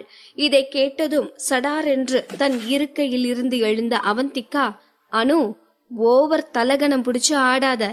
இதை கேட்ட அனு, தலகணமா, யாருக்கு தலகணம் என்று சீறியவள் பின் நிதானித்து கொண்டு, அவந்திகா, உங்களால ஒரு சென்சேஷனல் நியூஸ ரெடி பண்ண முடியலனா அதுக்கு நீங்க உங்களதான் திட்டிக்கணும். அதை விட்டுட்டு மத்தவங்க செய்யற வேலையில குறை கண்டுபிடிச்சிட்டு இருக்க கூடாது. உங்களால முடிஞ்சா இந்த சஞ்சய் இஷ்யூவை ஆஃப் பண்ற மாதிரி ஒரு நியூஸ கொண்டு வாங்க. அப்படி மட்டும் நீங்க கொண்டு வந்துட்டீங்கன்னா எங்க டீம் இந்த ஆபீஸ் மொத்தத்தையும் கிளீன் பண்றோம். உங்களால முடியாதுல்ல, அப்போ வாய் பேசுற அதிகாரமே உங்களுக்கு இல்ல. வாய மூடிட்டு கிளீன் பண்ற வழிய பாருங்க என்று தான் இந்த ஆபீஸின் ஓனர் போல் ஆர்டர் போட்டு கொண்டிருந்தாள் அனு. அவள் பேசி முடித்ததும், அனு மேடம், இன்னைக்கு டே இப்பதானே ஸ்டார்ட் ஆகிருக்கு, இன்னும் ஆஃப்டர்நூன் கூட ஆகலையே, அப்புறம் எதை வச்சு நாங்க நியூஸ் பப்ளிஷ் பண்ண மாட்டோம்னு முடிவுக்கு வந்தீங்க என்று அலட்சியமான குரலில் கேட்டாள் தீக்ஷி. இதை கேட்ட அனு உள்ளுக்குள் ஒரு நிமிடம் அதிர்ந்துதான் போனாள். ஆனால் அதையெல்லாம் வெளியில் காட்டிக்கொள்ளாமல் ஏதோ பெரிய காமெடியை கேட்டது போல் சத்தமாக சிரித்தவள், தீக்ஷி, நீ இந்த ஆபீஸ்ல சேர்ந்து இன்னும் 1 மாசம் கூட ஆகல. அதுக்குள்ள எங்க ரெக்கார்ட பிரேக் பண்ற அளவுக்கு உன்னால ஒரு நியூஸ் பப்ளிஷ் பண்ண முடியுமா? நீ என்ன நியூஸ் எல்லாம் தெருவுல கிடக்கும் பொறுக்கிட்டு வரலான்னு நினைச்சிட்டு இருக்கியா? உன்ன மாதிரி அப்ரசன்ட் எல்லாம் சொல்ற வேலைய செய்யறதோட இருக்கணும். சும்மா ஹீரோயின் மாதிரி வசனம் எல்லாம் பேசக்கூடாது என்று சொல்லி முடித்தவள் அவந்திகாவை பார்த்து, என்ன அவந்திகா, நியூஸ் கிடைக்கலன்னு உங்க 2 பேருக்கும் மரக்கலண்டு போச்சா என்ன? நீங்க பாட்டுக்கு கம்பி கட்டுற கதையெல்லாம் சொல்லிட்டு இருக்கீங்க என்று சொன்னவள் மீண்டும் சிரிக்க ஆரம்பித்தாள். புருவம் உயர்த்தி கைகளை ஸ்டைலாக கட்டிக்கொண்டு அனு பேசி முடிக்கும் வரை பொறுமையாக பார்த்து கொண்டிருந்த அவந்திகா, ஓகே அனு, நீ சொல்றதுக்கு நான் ஒத்துக்குறேன். பட் இன்னைக்கு ஈவினிங்குள்ள நாங்க பப்ளிஷ் பண்ற நியூஸ் ட்ரெண்டிங் ஆயிருச்சுன்னா நீ என்ன பண்ண போற? இதை கேட்ட அனுவிற்கு லைட்டாக உதறல் எடுத்தது. இவ என்ன இவ்ளோ தைரியமா பேசுறா? அப்போ ஏதோ நியூஸ் வச்சிருப்பாங்களோ என்று யோசித்தவள், அது உங்க நியூஸ் ட்ரெண்டானா டீம் 1ல இருக்கிறவங்க ஆபீஸ கிளீன் பண்ணுவோம் என்றாள். எப்படி நீ வெட்டி சவால் விடுறதுக்கு மத்தவங்க அனுபவிக்கணுமா? வாய்ப்பே இல்ல. எங்க நியூஸ் ட்ரெண்ட் ஆகிருச்சுனா நீயும் உங்க பாஸ் ரேகா மேடமும் ஆபீஸ கிளீன் பண்றதுனா நான் உன் சவால இப்பவே அக்செப்ட் பண்ணிக்கிறேன். அவந்திகா இவ்வளவு உறுதியாக பேசுவதை கேட்ட அனு இந்த டீலுக்கு ஓகே சொல்ல வேண்டாம் என்றுதான் நினைத்தாள். ஆனால் ஒட்டுமொத்த ஆபீஸே இவர்கள் பேசுவதை வேடிக்கை பார்த்து கொண்டிருந்ததால் இப்போது பின்வாங்கினால் தனது இமேஜ் டேமேஜ் ஆகிவிடும் என்று நினைத்து ஓகே என்றாள். அவந்திகா இந்த நியூஸ் ஏஜென்சிக்கு வருவதற்கு முன் எல்லாமே நன்றாகத்தான் சென்று கொண்டிருந்தது. எப்போது அவந்திகா இங்கே வேலைக்கு சேர்ந்தாளோ அப்போதிருந்தே சாம்பாரில் இருக்கும் கருவேப்பிலை போல் யாரும் அனுவை கண்டு கொள்ளவில்லை. இதுவே அனுவிற்கு அவந்திகாவின் மீது பொறாமை தீயை துளிர்விடச் செய்தது. அது போதாதென்று இப்போது இந்த சந்தோஷ் வேறு. என்னதான் இப்போது சந்தோஷ் அனுவிற்கு சாதகமாக இருந்தாலும் அவனுக்கு எப்போதும் அவந்திகா மீதுதான் ஆசை. அவந்திகா மட்டும் அவன் ஆசைக்கு இணங்கி விட்டால் பிறகு அனு இருக்கும் திசை பக்கம் கூட திரும்பி பார்க்க மாட்டான். இப்படி அனுவிற்கான அனைத்தையுமே அவந்திகா தட்டி பறிப்பதாக அவளுக்குள் ஒரு எண்ணம் இருந்தது. அதைத்தான் அவந்திகா மீது வன்மமாக வெளிப்படுத்திக் கொண்டிருந்தாள். இங்கே அவந்திகாவோ தன்னிடம் ஒரு நியூஸ் இருக்கிறது என்று தீக்ஷி சொன்னதை கேட்டு அவள் மீதிருந்த நம்பிக்கையால் அனுவிடம் வீர ஆவேசமாக சவால் விட்டு விட்டாள். ஆனால் இன்னும் தீக்ஷியிடம் இருப்பது எப்படிப்பட்ட நியூஸ், அது எதை பற்றியது என்பது கூட அவந்திகாவிற்கு தெரியாது. அனு அங்கிருந்து சென்ற பிறகு அவந்திகாவிடம் வந்த தீக்ஷி நேற்று வாக்கிங் சென்ற போது தான் எடுத்த போட்டோவை காண்பித்தாள். அதில் சஞ்சய் தெளிவாக தெரிந்தான். அவனோடு மற்றொருவன் இருந்தான். அவன் திரும்பி இருந்ததால் அவனது முதுகுதான் தெரிந்தது. மற்றவர்களுக்கு வேண்டுமானால் அது யார் என்று தெரியாமல் இருக்கலாம். ஆனால் அவந்திகாவால் தன் கணவனை கண்டுபிடிக்க முடியாதா என்ன? பார்த்த உடனேயே அது அரவிந்த் தான் என்று கண்டுபிடித்து விட்டாள். அப்போ அரவிந்த் என் மேல கோமா இருந்ததாலதான் முக்கியமான வேலை இருக்குன்னு போய் சொல்லிட்டு நேத்து சஞ்சய் கூட தங்கிட்டாரா என்று அவந்திகா அரவிந்தை பற்றி யோசித்துக் கொண்டிருக்க, மேடம், இந்த போட்டோ ஓகே தானே? இத வச்சு நேத்து சஞ்சய் அந்த லேடி கூட இல்ல, அவரோட ஃப்ரெண்டு கூட தான் இருந்தார்னு ஒரு ஆர்டிக்கிள் போட்டோனா அது கண்டிப்பா அனுவோட ஆர்டிக்கிளை விட ரீச் ஆகும். அதோட சஞ்சய்க்கு நாம ஹெல்ப் பண்ண மாதிரியும் இருக்கும் என்றாள் தீக்ஷி. தீக்ஷியின் பேச்சை கேட்டு சுய நினைவிற்கு திரும்பிய அவந்திகா, சூப்பர் தீக்ஷி, இப்பவே ஆர்டிக்கிள் ரெடி பண்ணுவோம் என்று சொல்லிவிட்டு இருவரும் ஆர்டிக்கிள் எழுதும் வேளையில் மூழ்கிவிட்டார்கள். இங்கு அரவிந்தோ ஆபீஸில் ஸ்கிரிப்ட் படிப்பதில் மூழ்கியிருந்தான். அந்த நேரம் அவன் போனுக்கு மெசேஜ் நோட்டிபிகேஷன் வரவும் அவந்திகாதான் மெசேஜ் அனுப்பி இருக்கிறாள் என்று ஆர்வமாக பார்க்க, இவன் மாங்காமடையன் என்று சேவ் செய்திருந்த சூர்யாவிடமிருந்து மெசேஜ் வந்திருந்தது. ஓய் தியா, என்ன பொக்கேவ வேணான்னு சொன்னியாமே?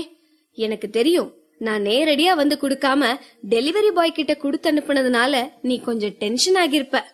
நெக்ஸ்ட் டைம் நானே உனக்கு பொக்கே கொண்டு வரேன். எனக்கு கொஞ்சம் எமர்ஜென்சி பிசினஸ் மீட்டிங் இருக்கு, நான் இப்பவே டெல்லி கிளம்புறேன். இதை பார்த்த அரவிந்திற்கோ ஒரு தொல்லை ஒளிந்தது என்று நிம்மதியாக இருந்தது. சந்தோஷம் என்று ஒற்றை வார்த்தையில் ரிப்ளை அனுப்பினான். தியா, நீ இன்னும் மாறவே இல்ல. நான் 2 டேஸ்ல திரும்பி வந்துருவேன். வந்ததும் நீயே ஷாக் ஆகுற அளவுக்கு ஒரு சர்ப்ரைஸ் வச்சிருக்கேன் என்று அனுப்பியவன் அடுத்ததாக 2 கண்ணடிக்கும் ஈமோஜிகளை அனுப்பி வைத்தான். இந்த மெசேஜை பார்த்த அரவிந்திற்கு ஸ்கிரிப்ட் படிக்கும் மூடே ஸ்பாயில் ஆகிவிட்டது. டேய், எங்க இருந்துடா எனக்குனே வரீங்க? அவ ஏன் பொண்டாட்டிடா, அவ என்னோட தியா என்று சத்தமாகவே கத்தினான். நல்ல வேளையாக அங்கு யாரும் இல்லாததால் இவன் கத்தியதை யாரும் கேட்கவில்லை. சூர்யாவை பார்த்ததிலிருந்தே அரவிந்திற்கு பொறாமை தீ கொழுந்து விட்டு எரிய ஆரம்பித்தது. அதில் இந்த சூர்யா அனுப்பும் மெசேஜ் எல்லாம் பார்ப்பவனுக்கு கொலை வெறி உண்டாகிறது. இதுவரை தங்கள் திருமணத்தை வெளி உலகிற்கு தெரியாமல் சீக்கிரட்டாக வைத்திருக்க வேண்டும் என்று நினைத்திருந்தவனுக்கு இப்போதே இந்த உலகிற்கே தெரியும்படி திருமணம் செய்ய வேண்டும் என்ற எண்ணம் துளிர்விட ஆரம்பித்தது. குழந்தைகள் தனியாக இருக்கும்போது தனது பொம்மைகளை சீண்டிக் கொள்ளவே மாட்டார்கள். ஆனால் போட்டியாக யாரேனும் வந்துவிட்டால் தன்னுடைய பொம்மையை கீழேயே வைக்காமல் தன்னுடனே வைத்திருப்பார்கள். இப்போது அரவிந்தும் அது மாதிரி ஒரு நிலையில்தான் இருந்தான். இது நாள் வரை அவன் அவந்திகாவை இம்ப்ரெஸ் செய்ய வேண்டும், அவளுக்கு பிடித்தது போல் நடந்து கொள்ள வேண்டும் என்றெல்லாம் நினைத்ததில்லை. ஆனால் சூர்யாவை பார்த்ததிலிருந்து அவந்திகா தன்னுடையவள் என்னும் எண்ணம் மட்டும்தான் அவனுக்குள் ஓடிக்கொண்டிருக்கிறது. அவந்திகாவின் முகத்தில் மகிழ்ச்சி தோன்றுகிறதென்றால் அதற்கு தான் மட்டும்தான் காரணமாக இருக்க வேண்டும் என்ற பேராசை அவனுக்குள் துளிர்விட ஆரம்பித்தது.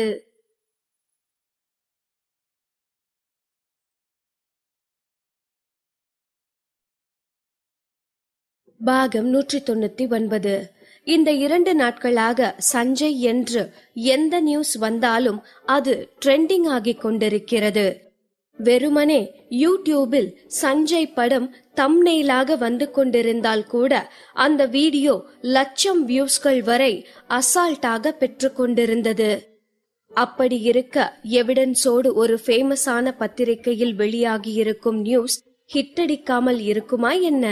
அவந்திகாவும் தீக்ஷியும் நேற்று இரவு சஞ்சய் அந்த லேடியோடு இல்லை, தனது நண்பனோடுதான் இருந்தான் என்பதை ஆதாரத்தோடு ஒரு தரமான ஆர்டிக்கிளாக பப்ளிஷ் செய்திருந்தார்கள். அது அனுவின் ஆர்டிக்கிளை விட பல மடங்கு வியூஸ்களை அள்ளி குவித்தது. அத்தோடு இந்த ஆர்டிக்கிள் சஞ்சய்க்கு உதவுவதாகவும் இருந்தது. இந்நேரம் இந்த ஆர்டிக்கிளை என்னோட ஹீரோ பார்த்திருப்பார்ல மேடம், அவரு என்ன நினைச்சிருப்பாரு? இத பார்த்ததும் சந்தோஷப்பட்டிருப்பார்ல என்று தீக்ஷிதான் குதித்து கொண்டிருந்தாள். அவந்திகாவிற்கு சஞ்சயை பற்றி முழுதாக தெரியாது. ஆனால் அவன் மிகவும் நல்லவன் என்பது மட்டும் அவந்திகாவிற்கு நன்றாக தெரியும். தனக்கு வேண்டியவர்களுக்காக எதையும் செய்பவன். இன்று அவன் அனுபவித்துக் கொண்டிருக்கும் பிரச்சனைகளுக்கெல்லாம் மூல காரணம் அந்த பர்த்டே பார்ட்டியில் அவன் ஒரு பெண்ணிற்கு கிஸ் கொடுத்ததுதான். ஆனால் அதை அவன் விரும்பியா செய்தான்? அரவிந்தை பத்திரிகையாளர்களிடமிருந்து காப்பாற்றுவதற்காக அப்படி ஒரு ரிஸ்க் எடுத்திருந்தான். அந்த செயலில் இருந்தே அவந்திகாவிற்கு சஞ்சய் மீது ஒரு நல்ல மதிப்பு இருக்கிறது. அதேபோல் தீக்ஷி இந்த ஆபீஸிற்கு வந்ததிலிருந்து அவந்திகா அவளை கவனித்துக் கொண்டிருக்கிறாள். கள்ளம் கபடமற்ற குழந்தைத்தனமான பெண். ஏனோ தெரியவில்லை, அவந்திகா சஞ்சயை பற்றியும் தீக்ஷியை பற்றியும் யோசிக்கும் போதெல்லாம் அவர்கள் இருவரும் நல்ல ஜோடியாக இருப்பார்கள் என்று அவந்திகாவிற்கு தோன்றும். இப்போதும் தீக்ஷி பேசிக் கொண்டிருப்பதையெல்லாம் கேட்ட அவந்திகாவிற்கு அதுதான் தோன்றியது. ஆனால் அவந்திகா ஒன்றும் கடவுள் இல்லையே. இவள் நினைப்பது போல் மற்றவர்களின் விதியை மாற்றி அமைப்பதற்கு. காலத்திற்குத்தான் தெரியும் அவர்களுக்குள் காதல் மலருமா இல்லை கடந்து செல்வார்களா என்று. இங்கே அவந்திகா ஏதேதோ சிந்தனையில் மூழ்கியிருக்க தீக்ஷி அவள் பின்னால் இருந்த டேபிளை தட்டி கொண்டிருந்தாள். மேடம், என்ன மேடம், பகல் கனவு கண்டுட்டு இருக்கீங்களா? நான் எவ்வளவு நேரமா கூப்பிட்டு இருக்கேன். அப்படி என்னதான் யோசிச்சுட்டு இருக்கீங்க என்று தீக்ஷி சீரியஸாக கேட்க, ஒண்ணுல தீக்ஷி, என்ன விஷயம்? மேடம், உப்ப தின்னவ தண்ணி குடிக்கிற நேரம் வந்தாச்சு என்று ஏதோ சாதித்து விட்ட தோரணையில் தீக்ஷி சொல்ல, அவந்திகா ஒன்றும் புரியாமல் மலங்க மலங்க விழித்தாள். அட போங்க மேடம், இன்னைக்கு காலையில இருந்தே நீங்க ஒன்னும் சரியே இல்ல, பேயறிஞ்ச மாதிரியே இருக்கீங்க என்று சொன்னவள் அவந்திகாவின் முகத்தை உற்று பார்த்துவிட்டு, மேடம், அந்த அனு நம்ம கிட்ட சவால் விட்டுட்டு போனால, வாங்க சும்மா போய் மீட் பண்ணிட்டு வருவோம் என்று சொன்னதும் தான் அவந்திகாவிற்கு தீக்ஷியின் திட்டம் புரிந்தது. இருவரும் சிரித்துக் கொண்டே அனுவிடம் சென்றார்கள். இவர்களை பார்த்ததுமே அனுவிற்கு உதறல் எடுக்க ஆரம்பித்தது. அப்புறம் அனு, எங்க ஆர்டிக்கல் பாத்திருப்பேன்னு நினைக்கிறேன் என்றாள் அவந்திகா நக்கலாக. அப்போதும் அனு தன் கெத்தை விடாதவளாய், நீங்க போட்டிருக்கிற போட்டோ எடிட் பண்ணி போடலன்னு என்ன ப்ரூஃப் வச்சிருக்கீங்க? ஃபேக்கா ஒரு நியூஸ பப்ளிஷ் பண்ணிட்டா நீங்க என்ன பெரிய ஆளா என்று அனு கொஞ்சம் திக்கியும் கொஞ்சம் விரைப்பாகவும் கேட்க, அவந்திகாவும் தீக்ஷியும் சத்தமாக சிரிக்க ஆரம்பித்து விட்டார்கள்.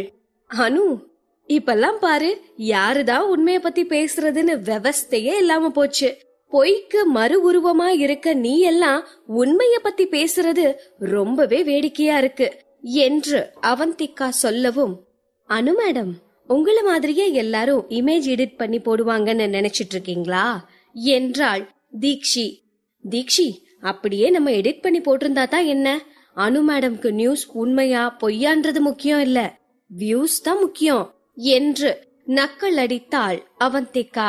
இவர்கள் இருவரும் மாறி மாறி இப்படி அனுவை கலாய்த்து கொண்டிருக்க அனுவின் மனதில் ஒரு மிகப்பெரிய எரிமலையே குமுறிக் கொண்டிருந்தது. அப்புறம் அனு மேடம், எப்ப ஆபீஸ கிளீன் பண்ண போறீங்க?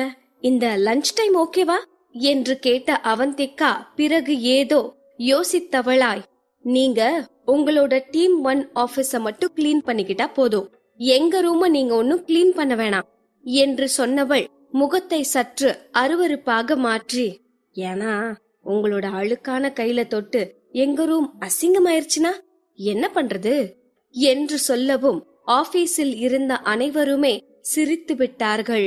அனுவிற்கு பயங்கர அவமானமாகிவிட்டது. ஆனால் அப்போதைக்கு அனுவால் அவர்கள் இருவரையும் ஒன்றும் செய்ய முடியாமல் பல்லை கடித்துக் கொண்டு நின்றாள். எவ்ளோ திமிர் இருந்தா நீங்க 2 பேரும் என்கிட்டயே இப்படி நடந்துட்டு இருந்திருப்பீங்க, கண்டிப்பா இதுக்காக நீங்க அனுபவிப்பீங்க என்று மனதிற்குள்ளாகவே அவர்களை திட்டிக் கொண்டாள். ஆனால் அப்போதைக்கு அவர்களை அவளால் ஒன்றும் செய்ய முடியவில்லை. அனைவரும் சாப்பிடச் சென்ற பிறகு வேறு வழியின்றி ரேகாவும் அனுவும் டீம் 1 ஆபீஸை கிளீன் செய்தார்கள். சாப்பிட்டு முடித்து வந்து பார்த்த அனைவருக்கும் அதிர்ச்சி. ரூமை கூட்டுகிறேன் என்ற பெயரால் ஒழுங்காக இருந்த சேரை எல்லாம் எடுத்து ரூம் முழுவதுமாக கலைத்து போட்டிருந்தார்கள். அத்தோடு டேபிளில் இருந்த பொருட்களை எல்லாம் அங்கு இங்கு என கலைத்து போட்டிருந்தார்கள்.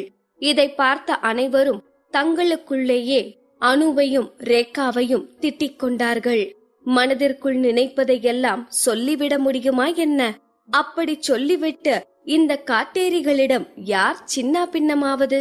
அவந்திகாவிற்கு அன்றைய நாள் முழுவதும் வேறு எந்த பிரச்சனையும் இல்லாமல் நன்றாகவே சென்றது.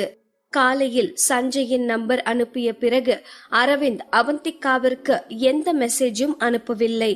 அவந்திகாவும் அரவிந்திற்கு எந்த மெசேஜும் அனுப்பவில்லை. இப்போது வெயிட்டிங் டவுன் என்று மட்டும் மெசேஜ் அனுப்பியிருந்தான். அதை பார்த்த அவந்திகாவிற்கு பயம் தொற்றிக் கொண்டது. காலையில் அவன் கொடுத்த பொக்கேவை குப்பையில் போட்டது, அதை சமாளிப்பதற்காக உளறியது என்று அனைத்தும் அவள் கண்முன் தோன்றி மறைந்தது. இந்த கார்ட்டூன்ல எல்லாம் வர மாதிரி ஜூ மந்திரக்காளின்னு சொன்னதும் மறைஞ்சு போற மாதிரி மேஜிக் கத்து வச்சுக்கணும். இந்த அரவிந்த் கண்ணுல படாம எஸ்கேப் ஆகிரலாம். இப்ப வேற இவன் என்ன மூட்ல இருக்கான்னு தெரியலையே என்று யோசித்துக் கொண்டே ஆபீஸை விட்டு வெளியே வந்தாள். அரவிந்த் இவளது ஆபீஸிற்கு வெளியே தனது புது காரில் அவந்திகாவிற்காக காத்திருந்தான். காலையில் சஞ்சயை பற்றி வெளியாகி இருந்த போட்டோவில் அரவிந்தின் காரும் தெளிவாக தெரிந்தது. அதனால் இனி அந்த காரில் சென்றால் பொதுமக்களே கண்டுபிடித்து விடுவார்கள் என்று நினைத்த அரவிந்த் இந்த புது காரை வாங்கியிருந்தான். வெளியே வந்த அவந்திகா சுற்றுமுற்றும் பார்த்தவள் தங்களை யாரும் பார்க்கவில்லை என்பதை உறுதி செய்து கொண்டு அரவிந்தின் காரில் ஏறினாள். அவந்திகாவை பார்த்ததும் அரவிந்த் அழகாக புன்னகைத்தான். என்னது, என்னைக்கும் இல்லாத அதிசயமா இன்னைக்கு நம்மளை பார்த்து சிரிக்கிறான், என்ன பிளான் பண்ணிருக்கானோ தெரியலையே என்று யோசித்தவள் மீண்டும் அவன் முகத்தை பார்க்க அவன் முகத்தில் கோபத்திற்கான எந்த சாயலும் தெரியவில்லை. அதை பார்த்த அவள் நிம்மதி பெருமூச்சு விட்டுக்கொண்டே மெல்ல தயங்கி தயங்கி, அரவிந்த், நேத்து நைட் நீங்க சஞ்சய் கூட இருந்தீங்களா என்று கேட்டாள். அரவிந்த் அதற்கு பதில் சொல்லாமல் ஒருமுறை அவந்திகாவை ஆழமாக பார்க்க அவந்திகாவோ தாயிடம் கேள்வி கேட்டுவிட்டு பதிலுக்காக காத்திருக்கும் குழந்தை போல் அரவிந்தின் முகத்தையே பார்த்து கொண்டு அமர்ந்திருந்தாள். அவளை பார்த்து லேசாக சிரித்தவன் அதை அவந்திகா பார்த்து விடாதபடி அந்த பக்கமாய் திரும்பி மறைத்து கொண்டான். ஓரிரு நொடிக்கு பின்பு தன் முகத்தை இறுக்கமாக மாற்றிக்கொண்டவன், ஆமா, நான் ஒருத்தங்க மேல பயங்கர கோபத்துல இருந்தேன், அதான் அத கூலாக்குறதுக்காக நானும் சஞ்சயும் கெஸ்ட் ஹவுஸ்ல சரக்கடிச்சிட்டு இருந்தோம் என்று அவந்திகாவை அழுத்தமாக பார்த்து கூறினான். அந்த மரமண்டை அவந்திகாவிற்கோ அரவிந்த் தன் மீது கோபமாக இருந்ததைத்தான் இப்படி சொல்கிறான் என்பதே புரியவில்லை. அவன் யாரோ ஒருவர் மீது கோபமாக இருந்தான் என்று நினைத்து கொண்டாள். அத்தோடு அரவிந்த் தன்னிடம் அதிக உரிமை எடுத்து அவனது பர்சனல் விஷயங்களை தன்னோடு ஷேர் செய்கிறான் என்று பெருமை வேறு பட்டு கொண்டாள். அவளது வினோதமான எக்ஸ்பிரஷனை பார்த்ததுமே அரவிந்திற்கு அவள் எதை நினைத்து இப்படி பெருமைப்பட்டு கொள்கிறாள் என்று புரிந்தது. சரியான லூசு, நம்ம ஒன்னு சொன்னா இவ ஒன்னு புரிஞ்சுக்க வேண்டியது, இந்த லட்சணத்துல இவெல்லாம் ரிப்போர்ட்டர் வேற என்று தனக்குள்ளேயே அவன் அவந்திகாவை திட்டிக் கொண்டிருக்க அவந்திகாவின் போன் அலறிக் கொண்டிருந்தது. அதை கூட கவனிக்காமல் அவந்திகா சிரித்து கொண்டிருக்க லேசாக அவள் தலையில் தட்டியவன், ஏ லூசு, ஓ போன் தான் அடிக்குது என்றான். அவந்திகா அவனை முறைத்து பார்க்க அதையெல்லாம் கண்டு கொள்ளாதவன் கருமமே கண்ணாக கார் ஓட்ட ஆரம்பித்தான். போன் ஸ்கிரீனில் தோன்றிய பெயரை பார்த்தவளுக்கு அதுவரை இருந்த சிரிப்பு மறைந்து கடுப்பாகி போனாள். இந்த அணுவுக்கு வேற வேலையே இல்ல, ஏதாச்சும் பேசி நம்மள கடுப்பாக்குறதே வேலையா வச்சிருக்கா என்று முணுமுணுத்துக் கொண்டே போனை காதில் வைத்தாள். என்ன அவந்திகா, இந்த ஒரு போட்டோவை வச்சு உங்க சஞ்சய காப்பாத்திரலான்னு நினைச்சிட்டு இருக்கீங்களா என்று சொன்ன அனு ஒரு நிமிடம் சத்தமாக சிரித்துவிட்டு, ஆனாலும் அவந்திகா, நீயும் உன் முட்டாள் அசிஸ்டன்ட்டும் ரொம்ப பாவம், இப்படி ஒரு ட்விஸ்ட நீங்க எதிர்பார்த்திருக்க மாட்டீங்கல்ல, சோ சேட். உங்க ஹீரோவை காப்பாத்த நீங்க யூஸ் பண்ணின ஆயுதமே இப்ப அவனுக்கு எதிரா திரும்பிருச்சு, இனி நீங்க என்ன பண்ண போறீங்கன்னு பாக்கலாம் என்று சொன்ன அனு வில்லத்தனமாக சிரித்துவிட்டு அவந்திகாவின் பதிலுக்கு கூட காத்திருக்காமல் போனை கட் செய்தாள். இன்னைக்கு ஆபீஸ்ல கிளீன் பண்ணினதால இந்த அணுவுக்கு பைத்தியம் பிடிச்சிருச்சா என்ன என்று யோசித்துக் கொண்டே அவந்திகா இப்போது இன்டர்நெட்டில் என்ன ட்ரெண்டாக இருக்கிறது என்று தேடி பார்த்தாள். பிரபலமான பாடகரும் நடிகருமான மிஸ்டர் எம் ஒரு ஓரின சேர்க்கையாளரா என்ற ஹெட்லைன்ஸை பார்த்த அவந்திகாவின் கைகள் செயலற்று போக அவளது போன் கைகளில் இருந்து நழுவி கீழே விழுந்தது. இந்த 2 நாட்களாக மிஸ்டர் எம் தான் அனைவருக்குமான ட்ரெண்டிங் டாபிக்காக இருக்கிறான். அதனால் யார் அந்த மிஸ்டர் எம் என்று அனைவருக்கும் தெரிந்திருக்கும். அப்படியே தெரியாதவர்கள் இருந்தாலும் பிரபலமான பாடகரும் நடிகருமான என்று கொடுக்கப்பட்டிருக்கும் ஹிண்டில் இது சஞ்சய் தான் என்று அனைவருக்கும் தெரிந்துவிடும். அந்த ஆர்டிக்கலில் தீக்ஷியின் ஆர்டிக்கலில் போடப்பட்டிருந்த போட்டோவைத்தான் கொஞ்சம் ஜூம் செய்து போட்டிருந்தார்கள்.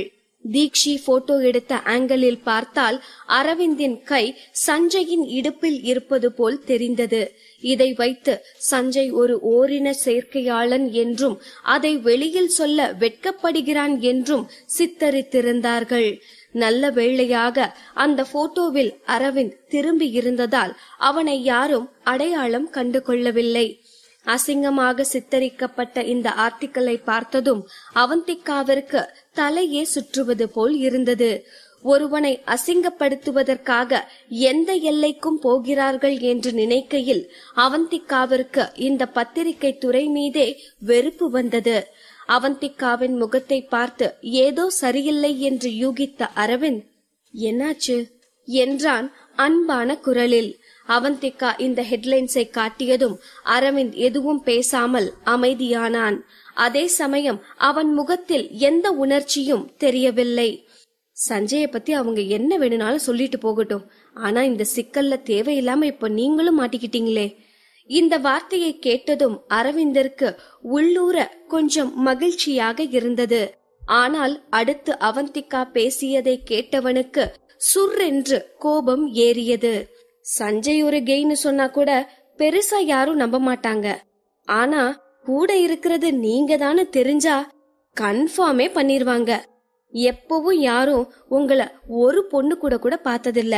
கொஞ்ச நாளைக்கு முன்ன வர நான் கூட நீங்க ஒரு கெய்னு தான் நினைச்சிட்டு இருந்தேன் என்று அவந்திகா வாய்க்கு வந்ததை பேசிக் கொண்டிருக்க அரவிந்தோ எரிமலையாக அமர்ந்திருந்தான். அவனை பார்த்த பிறகுதான் அவந்திகாவிற்கு தான் எவ்வளவு மோசமாக பேசியிருக்கிறோம் என்பதே நினைவிற்கு வந்தது. வேகமாக சமாளிக்க ஆரம்பித்தாள். அரவிந்த், முன்ன உங்களை பத்தி தெரியாதப்பத்தான் நான் அப்படி நினைச்சேன். இப்ப எப்படி அப்படி சொல்ல முடியும்? யாராச்சும் உங்களை கேன்னு சொன்னாங்கன்னா ஃபர்ஸ்ட் நான் தான் சண்டைக்கு போவேன். இப்பத்தான் நடமாடும் ப்ரூஃபா நான் இருக்கேனே என்று அவசரப்பட்டு பேசிவிட்ட அவந்திகா பேசி முடித்ததும் தான் ஆர்வ கோளாறில் உளறிவிட்டோம் என்பதையே உணர்ந்தாள். அரவிந்தின் முகத்தில் இருந்த கோபம் தெளிந்து இப்போது அவன் அவளை கிண்டல் செய்யும் மனநிலைக்கு மாறியிருந்தான். நடமாடும் ப்ரூஃபா? எனக்கு புரியலையே என்றான் வேண்டுமென்றே. அவந்திகா, உனக்கு ஆப்பு வைக்க யாரும் தேவையில்லை. ஓ வாயே போதும். தேவையில்லாம கண்டதையும் பேசி அத சமாளிக்கிறேன்ற பேர்ல ஒளறி கொட்டி இப்ப தப்பிக்க வழி இல்லாம சிக்கியிருக்க என்று தனக்குள்ளேயே நினைத்து கொண்டவள் பதில் பேசாமல் பேந்து பேந்து அரவிந்தை பார்த்து கொண்டிருந்தாள். அரவிந்தோ ரோட்டில் ஓரமாக காரை நிறுத்தியிருந்தான். அரவிந்த், என்னாச்சு? ஏன் காரை இங்க நிறுத்தினீங்க என்று கேட்டவளின் மனம், என்னாச்சு? நீ பேசின பேச்சுக்கு இங்கே இறக்கி விட்டு நடந்து வீட்டுக்கு வான்னு விட்டுட்டு போக போறான் போல என்று நினைத்து கொண்டிருக்க அரவிந்த் எந்த பதிலும் பேசாமல் இருவரின் மூச்சுக்காற்றும் தீண்டிக் கொள்ளும் தூரம் வரை அவந்திகாவை நெருங்கி வந்திருந்தான். அவனின் இந்த செய்கையால் பதறி போன அவந்திகா, அரவிந்த் என்ன பண்றீங்க என்று பதற்றமாக அவந்திகா கேட்கவும், ஒண்ணுமில்ல, என்னோட நடமாடும் ப்ரூஃபுக்கு ஒரு சின்ன டெமோ காட்டலான்னு தான் என்று கூலாக சொன்ன அரவிந்த் இன்னும் அவளுக்கு நெருக்கமாக வந்தான். அரவிந்த், இப்ப நம்ம நடு ரோட்ல நின்னுட்டு இருக்கோம் என்று சொன்னவள் வேகமாக அவனை தள்ள முற்பட அதற்குள்ளாக அரவிந்த் அவந்திகாவின் இதழ்களை சிறை செய்திருந்தான். அவந்திகாவின் இதய துடிப்பு காருக்கு வெளியே கேட்கும் அளவிற்கு அதிகமாக இருந்தது.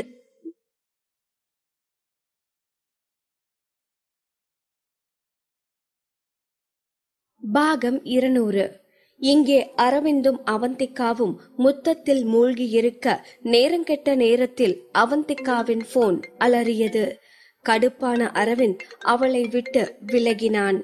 இந்த போன் தான் என்னோட எதிரி. நெக்ஸ்ட் டைம் எல்லாம் ஃபர்ஸ்ட் இந்த போனை ஸ்விட்ச் ஆஃப் பண்ணி தூக்கி போடணும் என்று தனக்குள்ளேயே சொல்லிக் கொண்டவன் காரை ஸ்டார்ட் செய்தான்.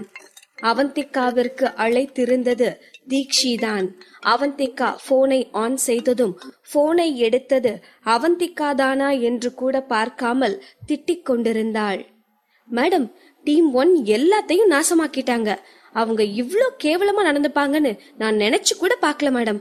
அந்த அனு மட்டும் இல்ல மேடம், அந்த டீம்ல இருக்க எல்லாமே வக்கரம் பிடிச்ச கும்பல். எப்ப பாரு யாரு கூடிய கெடுக்கலான்னு காத்துட்டு இருக்காங்க. இவங்களுக்கெல்லாம் அந்நியன் மாதிரி ஒரு ஆள் தான் சரிப்பட்டு வருவான். எல்லாத்தையும் எண்ணெய் சட்டியில தூக்கி போட்டு பொரிக்கணும் என்று தீக்ஷி தனக்கு இருந்த கோபத்திற்கு ஏதேதோ டீம் 1 மொத்தத்திற்கும் சாபம் விட்டு கொண்டிருந்தாள். பாவம் சஞ்சயை காப்பாற்றுகிறேன் என்ற பெயரில் அவள் இன்னும் அல்லவா அவனை அதிக சிக்கலில் சிக்க வைத்து விட்டாள். அவளது ஹீரோவுக்கு அவளாலேயே ஆபத்து ஏற்படுகிறது என்றால் தீக்ஷியால் அதை எப்படி தாங்கிக் கொள்ள முடியும்? என்னதான் அவள் டீம் 1 கண்டபடி திட்டிக் கொண்டிருந்தாலும் அவள் மனதிற்குள் தான் எடுத்த போட்டோவே தனது ஹீரோவிற்கு கெட்ட பெயரை உண்டாக்கிவிட்டதே என்று அழுது கரைந்து கொண்டிருந்தாள். தீக்ஷியின் நிலை அவந்திகாவிற்கு தெளிவாக புரிந்தது.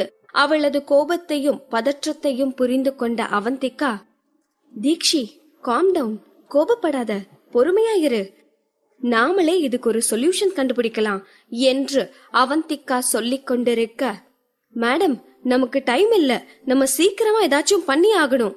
எடிட் பண்றதெல்லாம் டீம் 1க்கு கை வந்த கலை. சஞ்சய் வேற ஒரு பையன் கூட நெருக்கமா இருக்கிற மாதிரி அவங்க ஒரு போட்டோவை எடிட் பண்ணிட்டாங்கன்னா நிலைமை கை மீறி போயிரும். அந்த 45 வயசு லேடிய விட இது இன்னும் மோசமான நியூஸா இருக்கும் மேடம். அவங்க இப்படி எல்லாம் பண்றதுக்கு முன்ன நாம ஏதாச்சும் செய்யணும். என்ன பண்றது என்று பரபரத்த தீக்ஷி அவந்திகாவின் பதிலுக்காக காத்திருந்தாள். தீக்ஷி நீ ஒன்னும் கவலைப்படாத, நீ தானே போட்டோ எடுத்த, சோ நீ எடுத்த ஆங்கிள் தான் அப்படி தெரியுதுன்னு சொல்லி கிளியரா ஒரு ஆர்டிக்கிள் போடுவோம். அத்தோட சஞ்சய்க்கு பிடிக்காதவங்க தான் அவரோட பேரை கெடுக்க இப்படி சாதாரண போட்டோவை வச்சு ரூமர் ஸ்ப்ரெட் பண்ணிட்டு இருக்காங்கன்னு எழுதுவோம் என்றாள். அவந்திகா சொன்ன ஐடியா தீக்ஷிக்கும் சரி என்று படவே, ஓகே மேடம், நான் இப்பவே அந்த ஆர்டிக்கிள ரெடி பண்றேன். நீங்க பாத்துட்டு ஓகே சொல்லிட்டீங்கன்னா நம்ம சீக்கிரமே பப்ளிஷ் பண்ணிரலாம் என்று சொன்ன தீக்ஷி போனை கட் செய்து விட்டு ஆர்டிக்கிள் எழுத ஆரம்பித்தாள். காருக்குள் இருந்த அரவிந்த் அவந்திகா பேசுவதையெல்லாம் கவனித்துக் கொண்டுதான் இருந்தான். ஆனால் ஒன்றும் பேசவில்லை. வீட்டிற்கு வந்ததும் அவந்திகா வேகமாக ரெஃப்ரெஷ் ஆகி தனது லேப்டாப்பை எடுத்து வைத்துக் கொண்டு அமர்ந்து விடவும் அரவிந்தும் அவளை டிஸ்டர்ப் செய்யாமல் ஸ்டடி ரூமிற்கு சென்று விட்டான். தீக்ஷி சொன்னது போலவே அடுத்த 1 மணி நேரத்தில் பக்காவான ஒரு ஆர்டிக்கிளை எழுதி அனுப்பியிருந்தாள். அதை பப்ளிஷ் செய்யலாம் என்ற அவந்திகா தனது அக்கவுண்டை ஓபன் செய்யும் போதுதான் தெரிந்தது அவளது அக்கவுண்ட் லாக் செய்யப்பட்டிருக்கிறது என்று. 2-3 முறை முயன்றும் அவந்திகாவால் அவளது அக்கவுண்டை அன்லாக் செய்ய முடியவில்லை. சரியாக அதே நேரம் சந்தோஷிடமிருந்து அவந்திகாவிற்கு கால் வந்தது. அவந்திகா, நீங்க விடாம ஹார்ட் ஒர்க் பண்ணி டயர்ட் ஆகிருப்பீங்க. நீங்க ஏன் ஒரு 2 நாள் லீவ் எடுத்துட்டு அப்புறம் ஆபீஸ் வரக்கூடாது என்று சந்தோஷ் சொன்னதும் தான் அவந்திகாவிற்கு ஏதோ புரிவது போல் இருந்தது. அப்போ நீங்க தான் என்னோட அக்கவுண்ட் லாக் செஞ்சீங்களா சார் என்று அவந்திகா நேரடியாக கேட்டாள். பரவாயில்லையே, கரெக்டா கண்டுபிடிச்சிட்ட. அவனது நக்கலான இந்த வார்த்தைகளை கேட்ட அவந்திகாவிற்கு மேலும் கடுப்பானது. எதுக்கு சார் என்னோட அக்கவுண்ட் லாக் பண்ணுனீங்க என்று சீறினாள் அவந்திகா. ஏன்னா சஞ்சய் பத்தி எந்த கிளாரிபிகேஷன் போடுறதுக்கும் இது சரியான டைம் இல்ல என்று சொன்ன சந்தோஷ் அடுத்ததாக மிரட்டும் குரலில், நான் ஏற்கனவே சொன்னதுதான், சஞ்சய் விஷயத்துல தலையிடுறத இத்தோட நிறுத்திக்கோ, அதுதான் நல்லது என்று சொல்லிவிட்டு போனை கட் செய்து விட்டான்.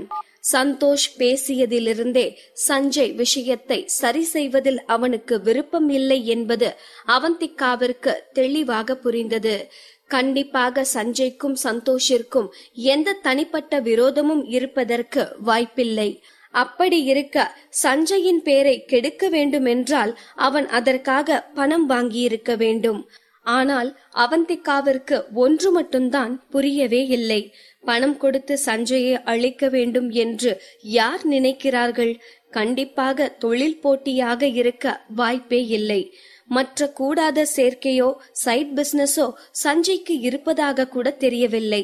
அப்படி இருக்க எதற்காக யார் சஞ்சயை அழிக்க துடிக்கிறார்கள் என்று யோசித்து யோசித்து டயர்டில் அப்படியே தூங்கி போனாள் அவந்திகா. இங்கே தீக்ஷிக்கு இரவெல்லாம் தூக்கம் கூட வரவில்லை. எவ்வளவு சீக்கிரம் ஆபீஸிற்கு போக முடியுமோ அவ்வளவு சீக்கிரம் ஆபீஸிற்கு சென்று சஞ்சய் விஷயத்தை சரி செய்ய வேண்டும் என்று வேக வேகமாக கிளம்பிக் கொண்டிருந்தாள். இன்றைக்கென்று பார்த்து வசமாக டிராபிக்கில் சிக்கிக் கொண்டாள். ஒரு வழியாக ஆபீஸிற்கு வந்து பேஸ்மெண்டில் வண்டியை நிறுத்திய நேரம் அவளுக்கு அவந்திகாவிடமிருந்து கால் வந்தது. தீக்ஷி, நீ எங்க இருக்க? எப்ப ஆபீஸ் வருவ? இதோ வந்துட்டேன் மேடம். இங்க பேஸ்மெண்ட்ல வண்டி நிறுத்திட்டு இருக்கேன். இன்னும் ஒரு 5 மினிட்ஸ்ல அங்க இருப்பேன் என்றாள் தீக்ஷி. ஓகே தீக்ஷி, இங்க உன்னை பாக்குறதுக்காக சஞ்சயோட மேனேஜர் வெயிட் பண்ணிட்டு இருக்காரு. உன்கிட்ட ஏதோ டிஸ்கஸ் பண்ணணுமா, அதனாலதான் கால் பண்ணேன் என்று சொல்லிவிட்டு அவந்திகா போனை கட் செய்து விட்டாள். இங்கே தீக்ஷி தன் முகத்தை கண்ணாடியில் பார்த்து கொண்டாள். இரவெல்லாம் தூங்காததால் கண்ணுக்கு கீழ் லேசாக கருவளையம் தோன்றியிருந்தது. அவள் இன்று இருந்த மனநிலையில் நன்றாக கூட தலை சீவவில்லை. அப்படியே பூனிட்டேல் போட்டுக்கொண்டு வந்திருந்தாள். முகமெல்லாம் எண்ணெய் வழிந்து டல்லாக இருந்தது. ஐயோ, இன்னைக்குன்னு பார்த்து என் ஹீரோவோட மேனேஜர் என்னை பார்க்க வரணுமா? கொஞ்சம் முன்ன சொல்லியிருந்தா கூட நல்லா மேக்கப் போட்டுட்டு வந்திருப்பேன் என்று தனக்கு தானே புலம்பிக் கொண்டிருந்தவள் அப்போதுதான் தன் ஷாலை பார்த்தாள். ஏதோ கீரை கட்டு போல் உருட்டி போட்டிருந்தாள்.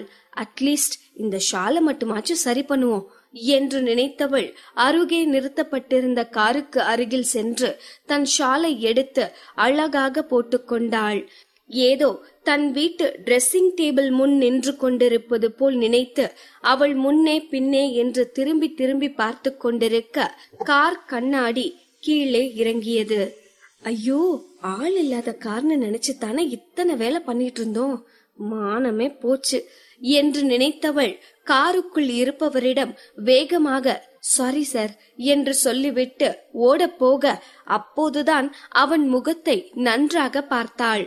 அது வேறு யாரும் அல்ல, வார்த்தைக்கு வார்த்தை என் ஹீரோ என் ஹீரோ என்று தீக்ஷி உரிமை கொண்டாடி கொண்டிருக்கும் சஞ்சய் தான். அவனை பார்த்ததும் தீக்ஷிக்கு இதுவரை தான் என்ன செய்து கொண்டிருந்தோம் என்பதெல்லாம் மறந்துவிட்டது. ஏதோ அரிய பொருளை பார்ப்பது போல் வைத்த கண் வாங்காமல் அப்படியே சஞ்சயை பார்த்து கொண்டிருந்தாள். அவளுக்கு தன் கண்முன் காண்பது நிஜம்தானா என்று கூட தெரியவில்லை. ஏதோ வேற்றுலகில் இருப்பவளைப் போல் அப்படியே அவள் சஞ்சயை பார்த்து கொண்டிருக்க இதை பார்த்த சஞ்சய்க்குத்தான் ஒரு மாதிரி கூச்சமாக போய்விட்டது. இப்படி தான் திடீரென்று ஜன்னலை திறந்ததால் எதிரில் இருக்கும் பெண் பதற்றப்படுவாள் என்று சஞ்சய் எதிர்பார்த்திருக்க இங்கு நடப்பதே வேறாக இருந்தது. அதற்கு மேலும் பொறுமையாக இருக்க முடியாதவன் தொண்டையை செருமிக் கொண்டு, என்ன மேடம், பார்த்து முடிச்சாச்சா என்றான். அவன் குரலை கேட்டதும் தீக்ஷியின் கண்கள் இன்னும் அதிகமாக விரிந்தது. சஞ்சயால் அவன் முகத்தையே அவள் கண்களில் பார்க்க முடிந்தது. சஞ்சய் இந்த சினிமா துறைக்கு வந்ததிலிருந்து நிறைய வகையான ரசிகர்களை பார்த்திருக்கிறான். ஆனால் தீக்ஷியை போல் ஒருத்தியை இப்போதுதான் பார்க்கிறான். அவளது வினோதமான எக்ஸ்பிரஷன்களை பார்த்து அவனே ஆச்சரியப்பட்டு போனான். சஞ்சய் எப்போதும் தன்னை யாருக்கும் வெளிக்காட்டிக் கொள்ளாதவன். அதனால்தான் தன் மேனேஜரை மட்டும் மேலே நியூஸ் ஏஜென்சிக்கு அனுப்பி வைத்துவிட்டு இங்கே காரில் காத்திருந்தான். திடீரென்று அவன் காரை நோக்கி ஒரு பெண் வரவும் சற்று ஷாக் ஆகித்தான் போனான். அது ஒன் வே மிரர் என்பதால் கண்டிப்பாக அவன் உள்ளிருப்பது தெரிய வாய்ப்பில்லை. ஒருவேளை கார் நம்பரை நோட் செய்துதான் வருகிறார்களோ என்று உன்னிப்பாக பார்த்து கொண்டிருந்தான். அந்த பெண் கிட்டே வந்ததும் தான் அவள் கண்ணாடி பார்க்கத்தான் வந்தாள் என்பதே அவனுக்கு புரிந்தது. ச்சே, இந்த பொண்ணை பார்த்தா பயந்தோம் என்று அவன் நினைத்து சிரித்து கொண்டிருக்கும் போதே அந்த பெண் திடீரென்று தன் ஷாலை எடுத்துவிட்டு ஆடையை அட்ஜஸ்ட் செய்து திரும்பி திரும்பி தன்னை பார்க்க ஆரம்பித்தாள். இதை பார்த்ததும் தான் இந்த நேரத்தில்தான் ஜன்னல் கண்ணாடியை ஓபன் செய்தால் அந்த பெண்ணின் ரியாக்ஷன் எப்படி இருக்கும் என்று பார்க்க தோன்றியது. எதிரில் இருக்கும் பெண் வெட்கப்படுவாள், ஆச்சரியமுறுவாள் என்று நினைத்து அவன் கண்ணாடியை இறக்க இப்போது தீக்ஷி பார்க்கும் பார்வையில் சஞ்சய் தான் வெட்கப்பட்டு கொண்டிருக்கிறான். அந்த பெண் சுதாரித்துக் கொள்ளட்டும் என்று அவன் கேள்வி கேட்டும் கூட அவள் கொஞ்சம் கூட அசராமல் அவனையே பார்த்து கொண்டிருக்க அடுத்து என்ன செய்வது என்று தெரியாமல் நெளிந்து கொண்டிருந்தான். நல்ல வேளையாக தீக்ஷிக்கு கொஞ்சம் சுய நினைவு வந்தது. நீங்க நீங்க என்ன பக்கத்தான் வந்திருக்கீங்களா என்று படபடப்போடு அதே நேரம் சத்தமாகவும் கேட்டாள் தீக்ஷி. இதை கேட்ட சஞ்சய் முகத்தில் குழப்ப ரேகைகள் தோன்றின. அதே குழப்பத்தோடு, உங்களை எனக்கு தெரியுமா என கேட்டான். போன முறை அவர்கள் சந்தித்த போது அவன் அவளை இறுக்கி அணைத்து முத்தம் கொடுத்தான். ஆனால் அன்று நடந்த கலேபரங்களில் அவன் அவள் முகத்தை சரியாக பார்க்க முடியவில்லை. ஒருவேளை சட்டென்று தன்னை பார்த்ததும் அவனுக்கு தான் யார் என்று தெரிந்துவிட்டதோ என்று நினைத்துதான் தீக்ஷி அப்படி கேட்டாள். ஆனால் இந்த வார்த்தைகளை கேட்டதும் தீக்ஷியின் முகம் ஃபியூஸ் போன பல்பு போல் மாறிவிட்டது. சட்டென்று அவள் முகமாற்றத்தை கவனித்த சஞ்சய்க்கு தான் ஏதாவது தவறாக சொல்லிவிட்டோமோ என்று கூட தோன்றிவிட்டது. அதற்குள்ளாக தீக்ஷியே இல்லை என்பது போல தலையை ஆட்டிவிட்டு, உங்க மேனேஜர் என்ன பார்க்க வந்திருக்கிறதா என் ஃப்ரெண்ட் எனக்கு கால் பண்ணாங்க, அதான் கேட்டேன் என்றாள். இதுவரை அன்பாக அவளை பார்த்து கொண்டிருந்தவனின் முகம் இந்த வார்த்தைகளை கேட்டதும் சிடு சிடுவென மாறியது. அப்ப அந்த போட்டோ எடுத்த ரிப்போர்ட்டர் நீங்க தானா என்றான் சற்று கடுமையான குரலில். அவன் முக மாற்றத்தை கவனித்த தீக்ஷி, நீங்க நினைக்கிற மாதிரி எல்லாம் இல்ல சார், அன்னைக்கு நான் உங்களை எதேச்சியா தான் போட்டோ எடுத்தேன். ஆனா நீங்க அந்த லேடி கூட இருந்ததா நியூஸ் வந்ததோ உங்களுக்கு ஹெல்ப் பண்ணத்தான் நான் அந்த போட்டோவை வச்சு ஒரு ஆர்டிக்கிள் எழுதினேன். பட் அது இப்படி உங்களுக்கு எதிரா திரும்பும்னு நான் நினைச்சு கூட பாக்கல சார். ரொம்பவே சாரி.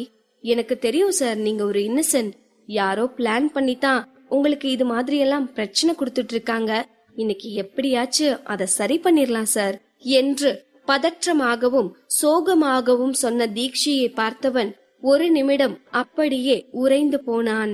2 நாட்களாக அவனை பற்றி பத்திரிகையில் என்னென்னவோ வந்து கொண்டிருக்கின்றன. அதுவும் அவனுக்கு நெருக்கமானவர்கள் கூட நம்பும்படியாக அவ்வளவு துல்லியமாக அந்த ஆர்டிக்கிள்கள் எழுதப்பட்டிருந்தன. எது உண்மை எது பொய் என்பதையெல்லாம் ஆராயாமல் அந்த ஆர்டிக்கிளில் தனது பெயரை பார்த்ததும் அவனுக்கு வேண்டப்பட்ட அந்த பெண் கூட அவனை நம்பாமல் அவனை அடிக்கத்தான் செய்தாள். அப்படி இருக்க ஏதோ ஸ்கூல் பிள்ளை போல் அவன் முன் நின்று கொண்டிருக்கும் இந்த குட்டி ரிப்போர்ட்டர் அவனை அப்பாவி என்று சொன்னால் அவன் ஷாக்காகித்தானே போவான். அப்போ நீ என்ன நம்புறியா என்றான் ஆச்சரியமாக. ஒரு நொடி கூட தாமதிக்காமல், கண்டிப்பா சார், நான் உங்களை நம்புறேன். இவங்க சொல்ற மாதிரி உங்களுக்கும் அந்த 45 வயசு லேடிக்கும் எந்த தொடர்பும் இல்லைன்னு எனக்கு தெரியும். ஏன்னா அன்னைக்கு நீங்க என்று ஏதோ சொல்ல வந்தவள் அத்தோடு நிறுத்தினாள். பிறகு என்ன சொல்லுவாள்? அன்னைக்கு நீங்க கிஸ் பண்ணினது என்னத்தான் என்றா சொல்லுவாள்? அவளால் அதை எப்படி சொல்ல முடியும்? அந்த நிகழ்வு நினைவிற்கு வந்ததும் அவளுக்கு வெட்கம் வந்து அவன் கண்களை நேருக்கு நேர் பார்க்க முடியாதவள் வேறு பக்கமாக விழிகளை சுழற்றினாள். இன்னும் அவளை ஆச்சரியமாக பார்த்து கொண்டிருந்த சஞ்சய் தேங்க்யூ என்றான். அவன் குரலில் இருந்தே அவன் இப்போது என்ன நினைக்கிறான் என்பதை தீக்ஷியால் புரிந்து கொள்ள முடிந்தது. இத நினைச்சு நீங்க கவலைப்படாதீங்க, உண்மையை யாராலையும் மாத்த முடியாது. நீங்க ஒரு இன்னசென்ட்னு எல்லாருக்கும் தெரிய வரும். இப்பவே போய் நான் இத கிளியர் பண்ற மாதிரி ஒரு ஆர்டிக்கிள் ரெடி பண்றேன்.